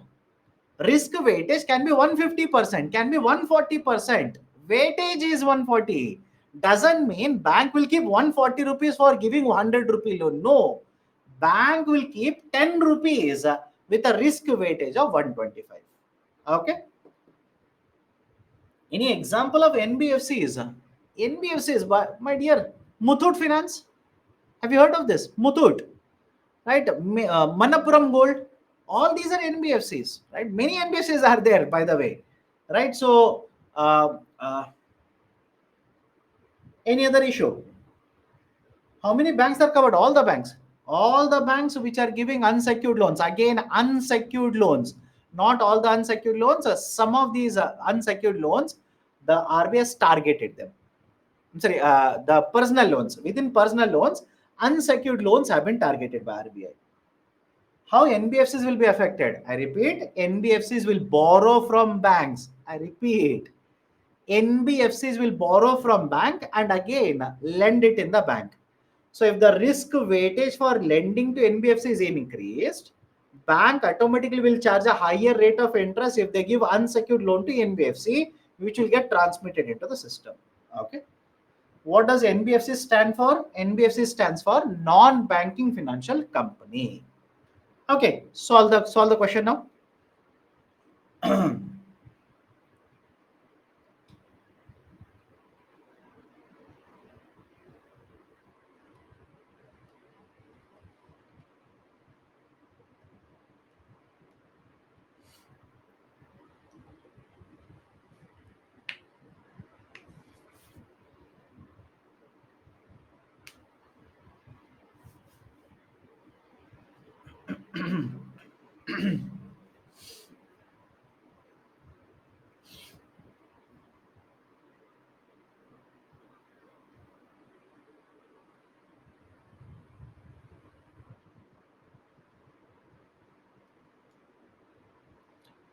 Okay, 60% have answered correctly. RBI has increased the risk weightage on both the secured as well as unsecured loans. Statement 1 is wrong. Why? Targeting unsecured loans. With increased risk weightage, flow of credit is likely to be affected. Statement 2 is correct. So right option will be statement 1 is incorrect. Statement 2 is correct. Okay, that is basically the argument. Okay, let's start. Next article, PM Kisan Bhai. PM Kisan Bhai. Now, what is this PM Kisan Bhai? Very simple concept. There are large number of farmers in India, small and marginal farmers. Small and marginal farmers basically are those farmers who are cultivating on maximum 2 hectare of a land. 2 hectare means 5 acres. Now, please tell me, if you are going to cultivate on 2 hectare of land, don't you think amount of cultivation that you do, quantity of cultivation that you do will be very low? Amount of money that you have will also be very, very less. The concern is that large number of farmers in India are basically doing this. That is, they are cultivating on a piece of land less than 2 hectares. And because they are cultivating on a very small land, they have a very small cultivation, that is a produce that they have got. They do not influence the market prices. In fact, their earnings are influenced by large sellers in the market. If I just want to make it much more clear, imagine you're a company who has produced 1 lakh units of a product. Just think of it. Imagine a company who has produced 1 lakh unit of a product, and the same product I also have manufactured, but only 10 products. Now, please tell me, can I say market prices will be decided by you? Yes or no? Market prices will be decided by you. I cannot dictate the market price. Why? I have produced only 10. You have produced 1 lakh units. Apply the same logic to farmers. There are large farmers or traders who will sell, who will supply to the market in large quantities. And these farmers who have a very less amount of money and very small production, but that is the only income source for them, they will suffer because they cannot determine the price. Now, many of you will simply say, sir, why will they not store? Rather than selling, imagine today supply is very high, market price are very lesser. Rather than selling, let them store it. Now, if you want to store these food grains in the, let's say, warehouse, you need money for that as well. Correct? You need money. Do you think these farmers have sufficient amount of money also for paying for storage of food grains? That is also not possible. So the concern which has been raised by Government of India is that there is a warehousing facility available, but all the farmers cannot pay the money and store their food grains. And lot of these small farmers, marginal farmers who are very poor, they do not have sufficient resource, and because they cannot store, they will end up selling the food grains in the market. But if the supply is very high in the market because of large traders, they will end up, that is the small and marginal farmers will end up earning very less amount of money. Right? That is a concern. Small holders share in the storage capacity, that is how much of the total storage done is basically owned by the small farmers. In case of India, only 2% of the total storage in India is occupied by the small farmers. So you can imagine 98% of the small farmers do not store, they will simply sell it in the market. But in the market, if larger supply is there, the earnings of these small farmers will be very, very less. So how do I help them? How do we ensure that these farmers will get the support from the government? To address this, Government of India now has announced a PM Kisan Bhai. Again, not yet implemented, announced. What is the importance of this PM Kisan Bhai? Objectives are very simple. First one, we want to promote small and marginal farmers. Please remember this technical term. We want to promote small and marginal farmers to get the benefit under this. We want them to store, get the benefit under this PM Kisan Bhai, which means, can all farmers come under PM Kisan Bhai? No. Only small and marginal farmers will be covered under PM Kisan Bhai. Right? So we want to promote the storage by small and marginal farmers. Second one, distress sale. Distress sale means in the market prices are very low because supply is very high. I'm a very poor farmer. I don't have money to store the food grain, but I don't have any option. I will have to sell and earn very less. That is called as a distress sale. When the supply is very high, market prices are very low, I cannot store, I will sell. Distress sale. I want to reduce that. I don't want the farmers, small and marginal farmers, to go for distress sale. Third one, I want to provide certain money in the hands of the farmers. How you will understand in a minute, don't worry. I want to ensure farmers will have certain amount of money. Liquidity means money in the hands of the farmers.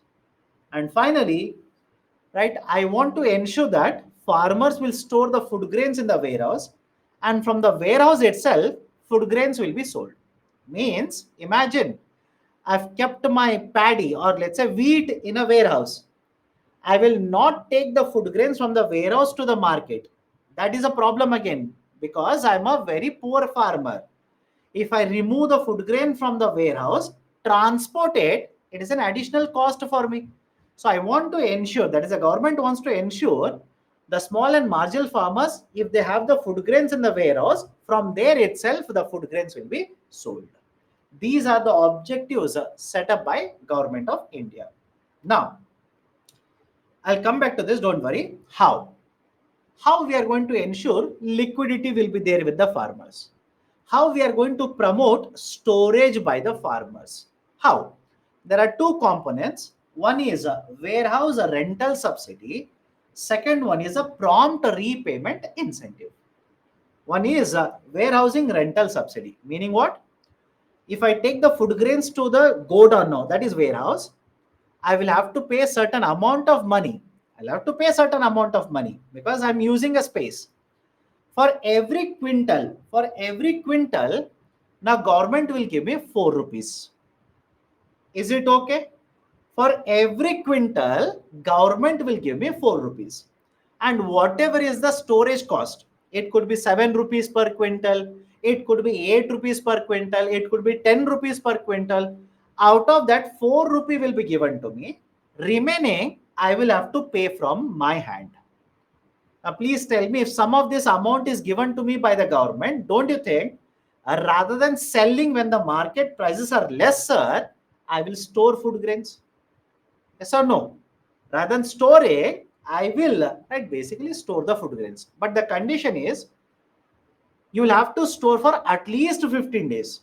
You will have to store for at least 15 days, maximum 3 months. You'll have to store for at least 15 days, maximum 3 months. Right? That is warehousing rental subsidy. Second one is prompt repayment incentive, PRI, prompt repayment incentive. What is this prompt repayment incentive? Government says you take the food grains, you store them in a warehouse. Now, on this storage that you have done, that is, please understand, whenever you store in a warehouse, they will give you a receipt. Is it okay? You store in a warehouse, they'll give you a receipt. You can borrow, you can take a loan on this receipt from a bank. Very simple logic. I've stored the food grain. I have a receipt for that.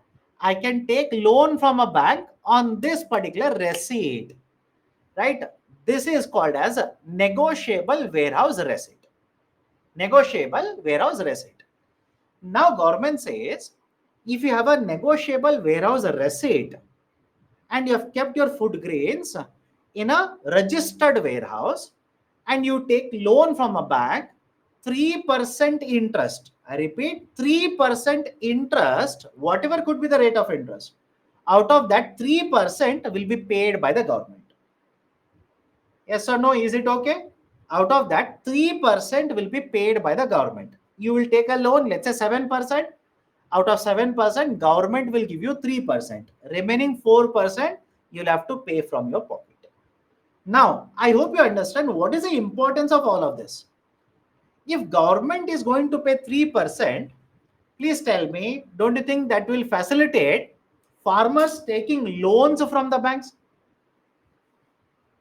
Yes or no?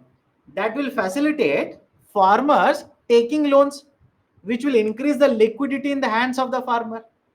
If out of the total cost for the storage, government will give me 4 rupees, that will help me in storing food grains rather than selling when the market price is lesser. That is the objective. So what is the benefit?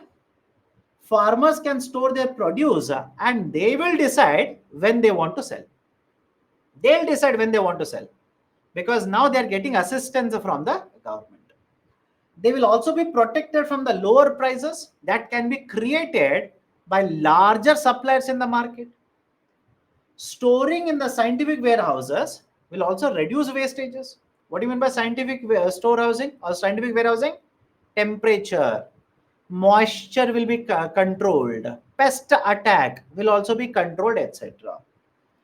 With negotiable warehouse receipt, the farmers will be able to get access to, right, easy borrowings. Easily they can take loan, and in fact government will also pay 3% of the rate of interest. That will also help the farmers. Okay, done, right? So these are the objectives, but there are certain concerns. What are the concerns?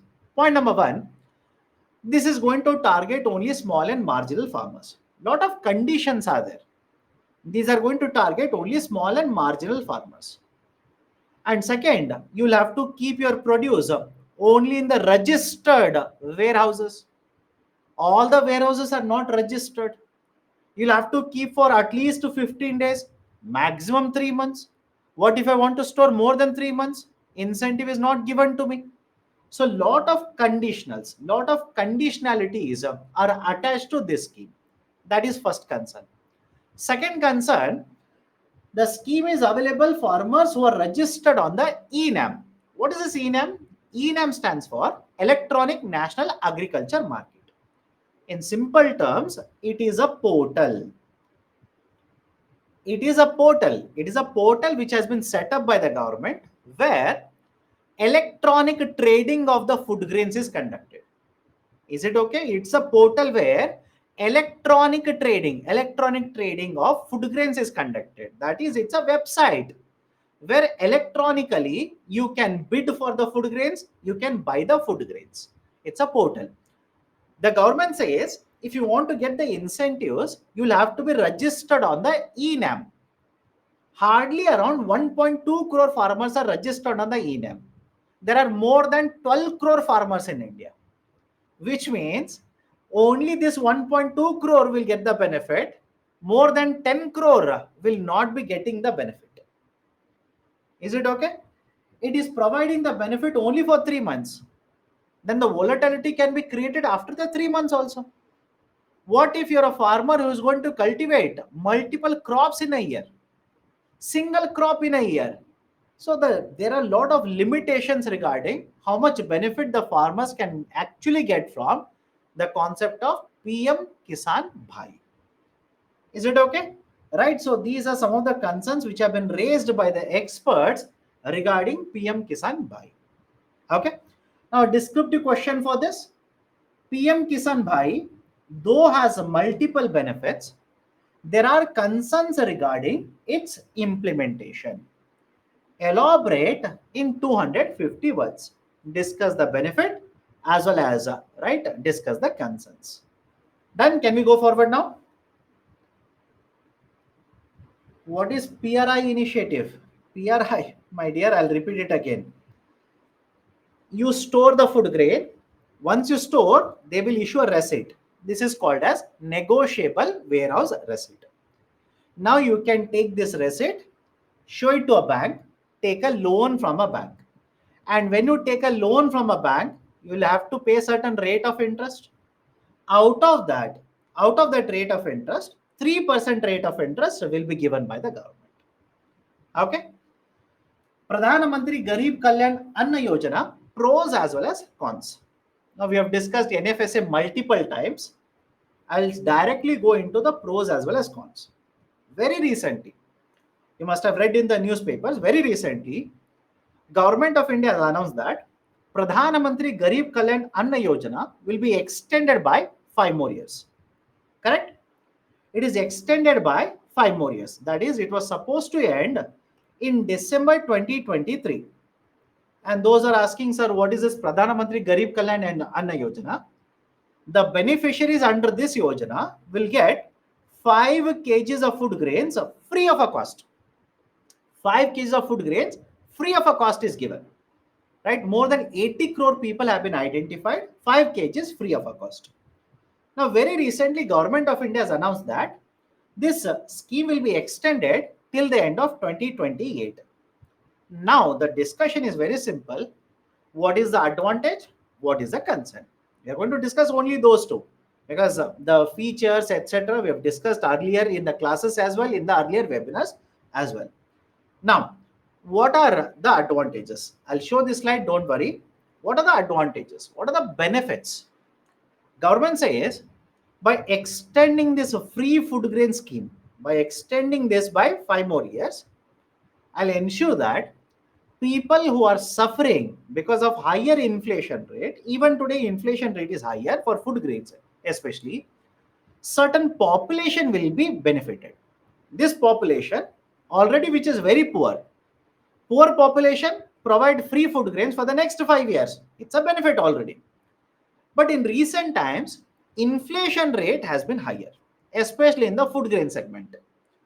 Now, because the inflation rate is higher, it will majorly affect poor houses.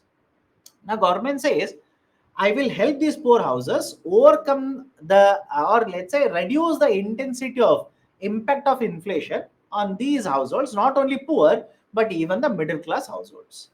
So this will ensure that food grains is available for the poor population, the middle household incomes generally, but also which are getting affected by the higher inflation. We will provide certain comfort to this population. And second, the central government through Food Corporation of India has purchased a lot of food grains, and it is storing these food grains. Some of these food grains will be lost. Why? Many of you ask me, sir, how can you have a wastage of food grains? Let's say some of the food grains will be lost because of changes in the weather. Some of the food grains will be eaten away by rodents. Some of the food grains, right, in the process of transportation, the moisture will change. As a result of that, there will be a fungus growth in these food grains. So the government has procured a lot of food grains, but some quantity of it will be lost. And the government, when they procure and store these food grains, don't you think government has to pay money for storage also? Government will incur a lot of expenditure for storage of or warehousing of these food grains. So rather than storage, now we'll keep on distributing 5 kgs every month to poor people. So the cost of storage will come down. Wastages will also come down. So these are some of the advantages that the government of India, let's say experts, have attributed to extension of this scheme for another 5 years. But having said so, there is a concern. There are certain concerns regarding this. What are the concerns? Point number 1, if government will provide free food grains for another 5 years, don't you think the overall expenditure of the government will be higher? Correct? And this is a subsidy. In a nutshell, it is nothing but a subsidy. Government of India is already providing a huge amount of subsidy. Now the subsidy bill for the government of India will be much, much higher. Right? So the subsidy bill is a concern. Overall expenditure will increase, revenue expenditure will increase, and overall expenditure will increase, and that might increase revenue deficit as well as fiscal deficit. That is point number one. Point number two, the food grains are given. Let's say 5 kgs of rice is given or 5 kgs of wheat is given. Don't you think the rice or wheat, whatever is given under the Yojana, that will not be sufficient to meet nutritional requirement of the people? Correct? It is not sufficient to meet the nutritional requirement of the people, which means by providing the free food grains, no doubt we are providing food security. We're ensuring you'll get access to food, but we cannot guarantee nutritional security for the people. Correct? All of you okay with this? We are ensuring you'll get 5 kgs of food grains. You will survive. But will you get access to sufficient nutrition? Absolutely no. Right? So this will not provide any kind of nutritional security. It will simply provide food security. It will also lead to competitive populism. Meaning what? Elections are there. Next year elections, Lok Sabha elections. This year, state government elections in many of the states have been conducted. Don't you think if the government will announce free food grains, one government will announce free food grains, some other government might announce something else? Third government might announce, a third party might announce some other subsidy. Fourth party might announce free electricity to all. Fifth party might announce, right, let's say free bus ride for all. If this kind of a competition increases, ultimately the burden will fall on the government. Whoever forms the government, the burden will fall on the government only. So this might lead to competitive populism, where just to get the votes, one after the other, political parties who will come to power or who want to come to power will incur higher expenditure, fiscal deficit will increase, but they'll keep on announcing such measures. Done? Right? So these are certain concerns associated with, right, the issue of extension of Pradhana Mantri Garib Kalyan Anna Yojana. Those are asking, sir, how many kgs of food grains are given? 5 kgs. 5 kgs per person. Again, please read about NFSA. If you're a priority household, per person it is 5 kgs per month. If you're Antyodaya, 35 kgs per household, per family. Right? So you can see how much is the food subsidy here, as well as what has been the growth in the food subsidies or movement of food subsidies over a period of time. And so these are the advantages or the concerns as well as the benefits regarding this extension of right the Pradhana Mantri Garib Kalyan Anna Yojana, right, by 5 years by Government of India. Okay, so again, how much is the MSP paid by the government, etc. Information is there. Please go through that. Okay, so based on this, a descriptive question, there is a need to provide food security as well as nutritional security in India for the poor. Elaborate or discuss the statement in the context of Pradhana Mantri Garib Kalyan Anna Yojana. 250 words. Okay. The last main topics for the day. Last main topic. After that, it's just only one snippet. I just want to give you one point regarding Sampurna index as such. Okay. Any questions? Sir, is it applicable to those who are there under PMGKY? Yes. Please understand. Until very recently, one was NFSA and the other one was PMGKAY. Last year, Government of India brought the PMGKAY under NFSA. Today, right, basically PMGKY is part of NFSA. Okay.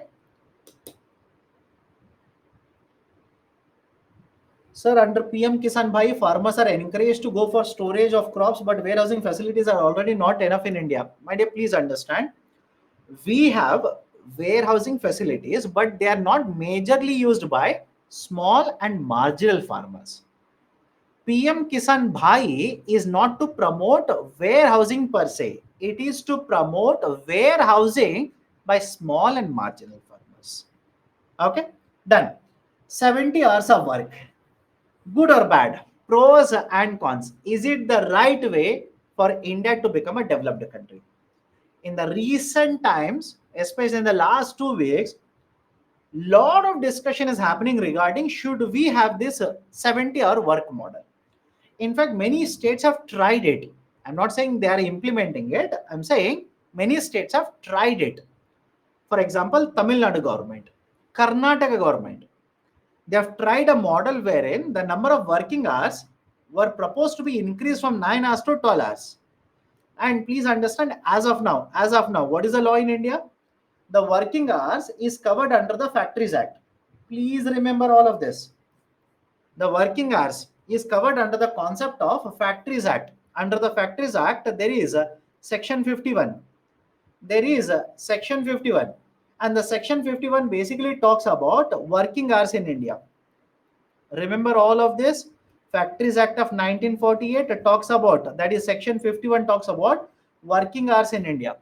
And as per Section 51, working hours, 9 hours a day, right? Basically, the 9 hours means it will be including lunch or including the break, and excluding that, it will be brought down to 8 hours, and 6 days a week, it will go to 48 hours.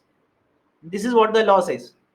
48 hours, right? So in case of India, right now we are supposed to work 6 hours a day, sorry, 6 days in a week, 9 hours a day including the break. Total number of working hours takes it to 48 hours. Now the demand is that rather than 48 hours, we should increase it to 70. That is basically the talk is 72 hours. Rather than 9 hours, it should be made, or rather than 8 hours, it should be made 12 hours a day, and 12 hours a day into 6 will take it to 72 hours. So the argument is, should we increase it? Why there is a demand? If you increase it, what is the problem, etc., etc.? Or is this the problem in India? Is the number of working hours, is it a problem in India? Right? We will discuss all of it. I expect a question on the concept of Factories Act in the prelims, and the idea of production and productivity in the mains. Let's start. Should India increase the number of working hours? Now, why should we stick to the current situation? That is, why 8 into 6, 48 hours is more than sufficient. Why should we stick to current situation? Point number one, people, that is workers, will get adequate rest time. They'll get adequate rest, because you cannot expect the people or workers to work like a machine, right? That is not possible. They'll get adequate rest. And right, please understand this. When the worker is given sufficient amount of rest, automatically their productivity will be affected. All of you will agree with me? If you're given sufficient time to relax, automatically your productivity will increase, right? So they will have sufficient time to take rest, right? And if you're overburdened, if you're overworked, you might simply lose concentration. If it is a risky job, right, there might be accidents also. Safety of the workers is also very important. So point number one is that.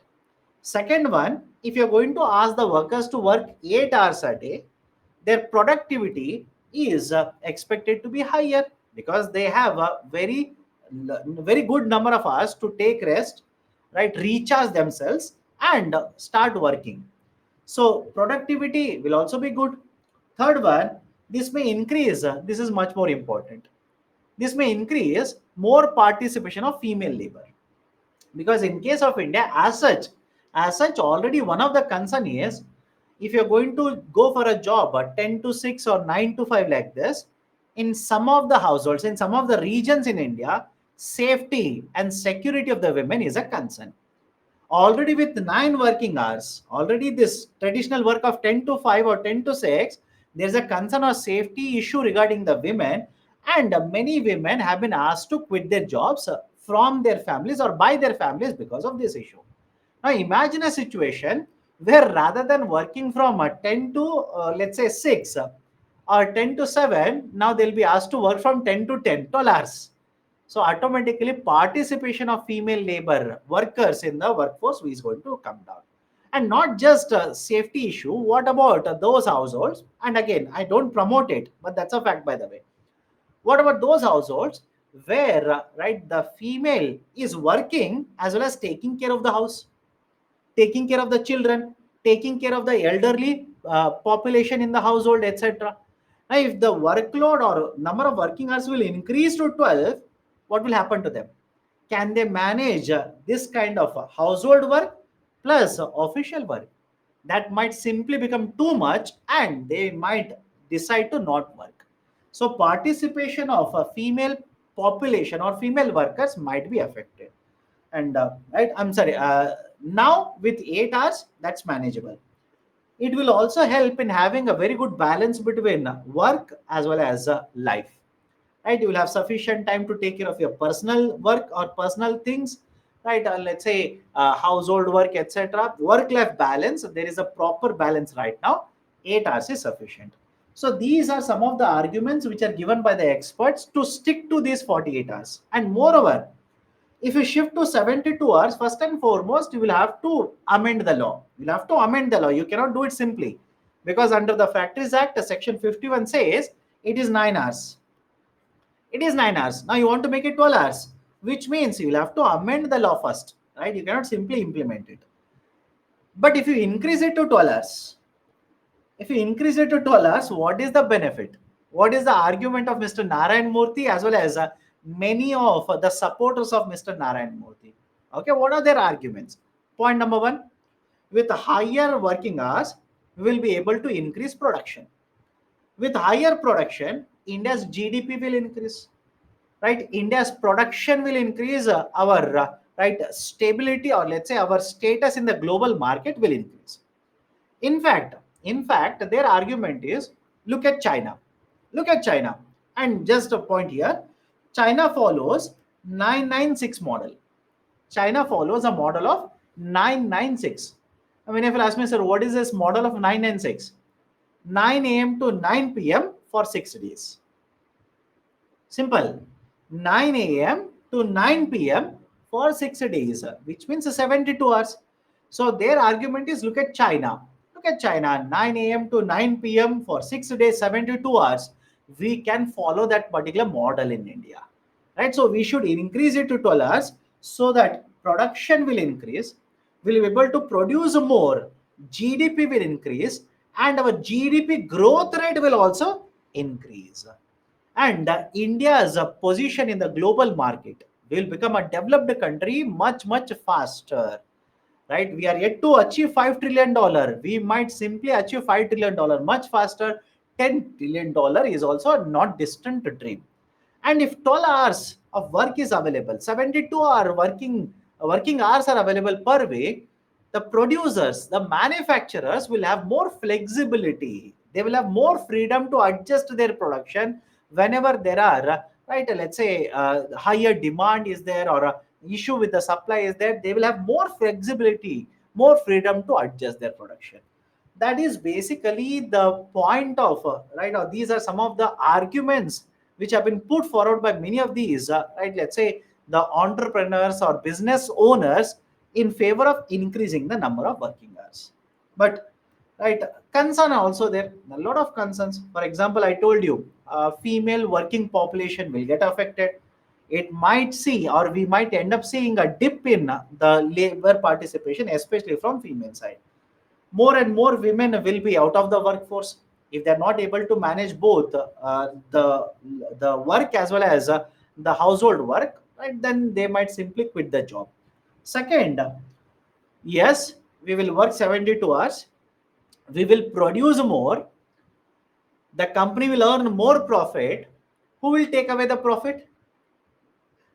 I hope you understand, right? I will work 12 hours a day, I'll work 6 days in a week, right? Will produce more, company will earn more profit. Who will take the profit? Owners will take the profit.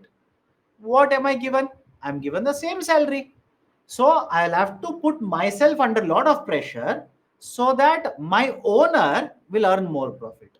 It doesn't make any sense to me, right? So it's capitalism. Owners will take away the profit. I don't get anything out of this. In fact, I'm putting myself under a lot of pressure, right? I will have to focus on my work life balance also. That becomes a problem now. I will have to be worried about my mental stability. If I'm involved in a very risky project, then what if I'm tired? What about my safety, etc.? May increase the stress amongst the workers, and work life balance will become very difficult for these workers, right? So these are some of the concerns which have been raised by various experts if you're going to increase the number of working hours from currently 48 to 72 hours. Done? Okay. Now, should we focus on working longer, that is more hours, or should we focus on productivity? Most of you might be thinking both are one and the same. Absolutely no. Should we work longer hours or should we increase our productivity? For example, I'll give a very simple example. Imagine you have been asked to type a letter. You have been asked to type a letter. In one case, you are given old typewriter. In one case, you are given a very old typewriter. In another case, you have a laptop with high speed internet connectivity. Please tell me, don't you think it is in the second case that your productivity will be much higher even though both of you might be working for same number of hours? Correct. It's a very simple logic, by the way.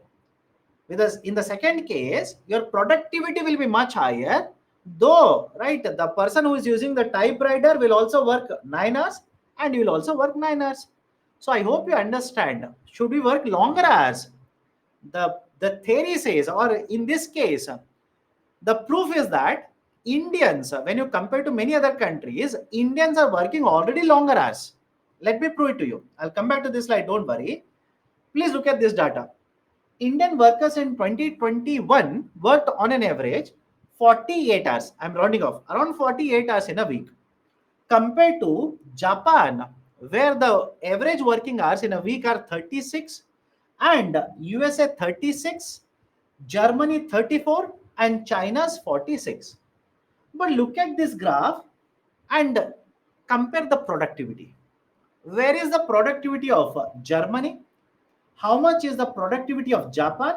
And how much is the productivity of India? Now, those who are asking productivity, what does it mean? Productivity is simply measured what is the value of the output produced by a worker. Very simple. Per hour, whatever you have produced, what is the value of it? That is called as productivity. For example, in India, the productivity of a worker is $8.7 per hour. $8.7 per hour. The global average is $19 per hour. I hope you understand. India's productivity, labor productivity is $8.7 per hour. And the global average is $19 per hour. And if you compare it with countries such as Germany as well as Japan, Indian worker has worked more number of hours. Look at the data, you'll understand. Indian worker has worked more number of hours, but the productivity is lesser. Some of you might be thinking, how is that possible? If you're working more, productivity should be greater. Not necessarily.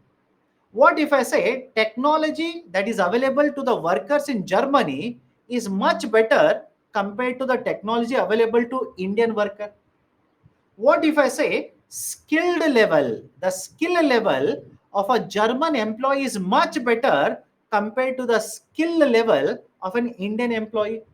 So don't you think because of a skilled level, availability of a technology, availability of latest machinery, etc., the productivity might be much higher even though they have worked lesser number of hours compared to us? That is the argument. So some of the experts argue that don't increase the number of working hours. No point in increasing the number of working hours. The problem is productivity. The problem is productivity. And in fact, I don't know how many of you have seen that video. If you have seen the video of Mr. Narayan Murthy, he started with the term productivity, but he ended up talking on the concept of working hours. Check it. right? He started with the term productivity only. He said productivity in India, productivity in China, like this.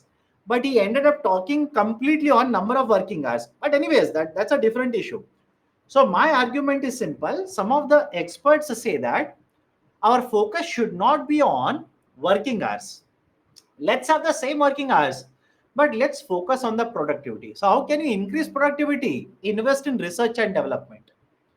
Invest in skilling of the employees, right? Provide them with better technology so that they will work for, let's say, 48 hours only, but their productivity will be much, much higher, right? So that is the argument.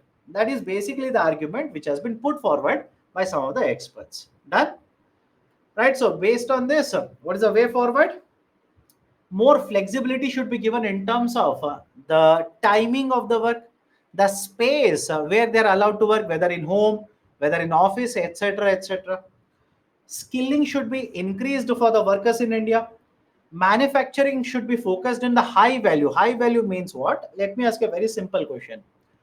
If you are a manufacturer, would you want to be involved in a product whose market price is very low or whose market price is very high? Let me know. If you're a manufacturer, would you want to manufacture a product whose market price is less, or whose market price, value means market price, whose market price is very high? You should target a product which has a high value in the international market. It has been found that in case of India, manufacturing, most of it is focused on moderate value or low value manufacturing. We should shift to high value manufacturing. Okay.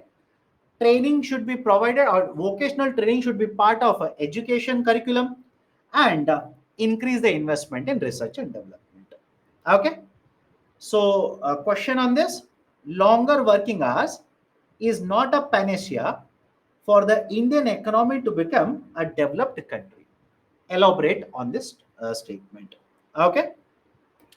Now, finally, one point, only one point, nothing important in this. What can be asked is very simple. Very recently, SIDBI, panacea, those who are asking what do you mean by panacea? Panacea means basically a medication. Panacea means a solution. Okay. Now, very recently, SIDBI, right? The SIDBI is a All India Financial Institution. SIDBI, along with one more private sector company, Jokata, has announced an index, MSME.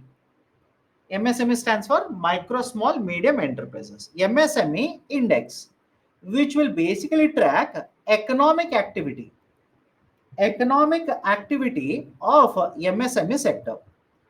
And the name of this index is right, Sampoon. That's it. Nothing more than this is relevant for UPSC. I can talk how the survey is conducted, how many MSMEs are covered, from where they will collect the data. I can talk hours together on this. But beyond this, nothing is important from this article. Just remember SIDBI and Jokata. SIDBI is a Small Industrial Development Bank of India. It is one authority which promotes development of MSME sector.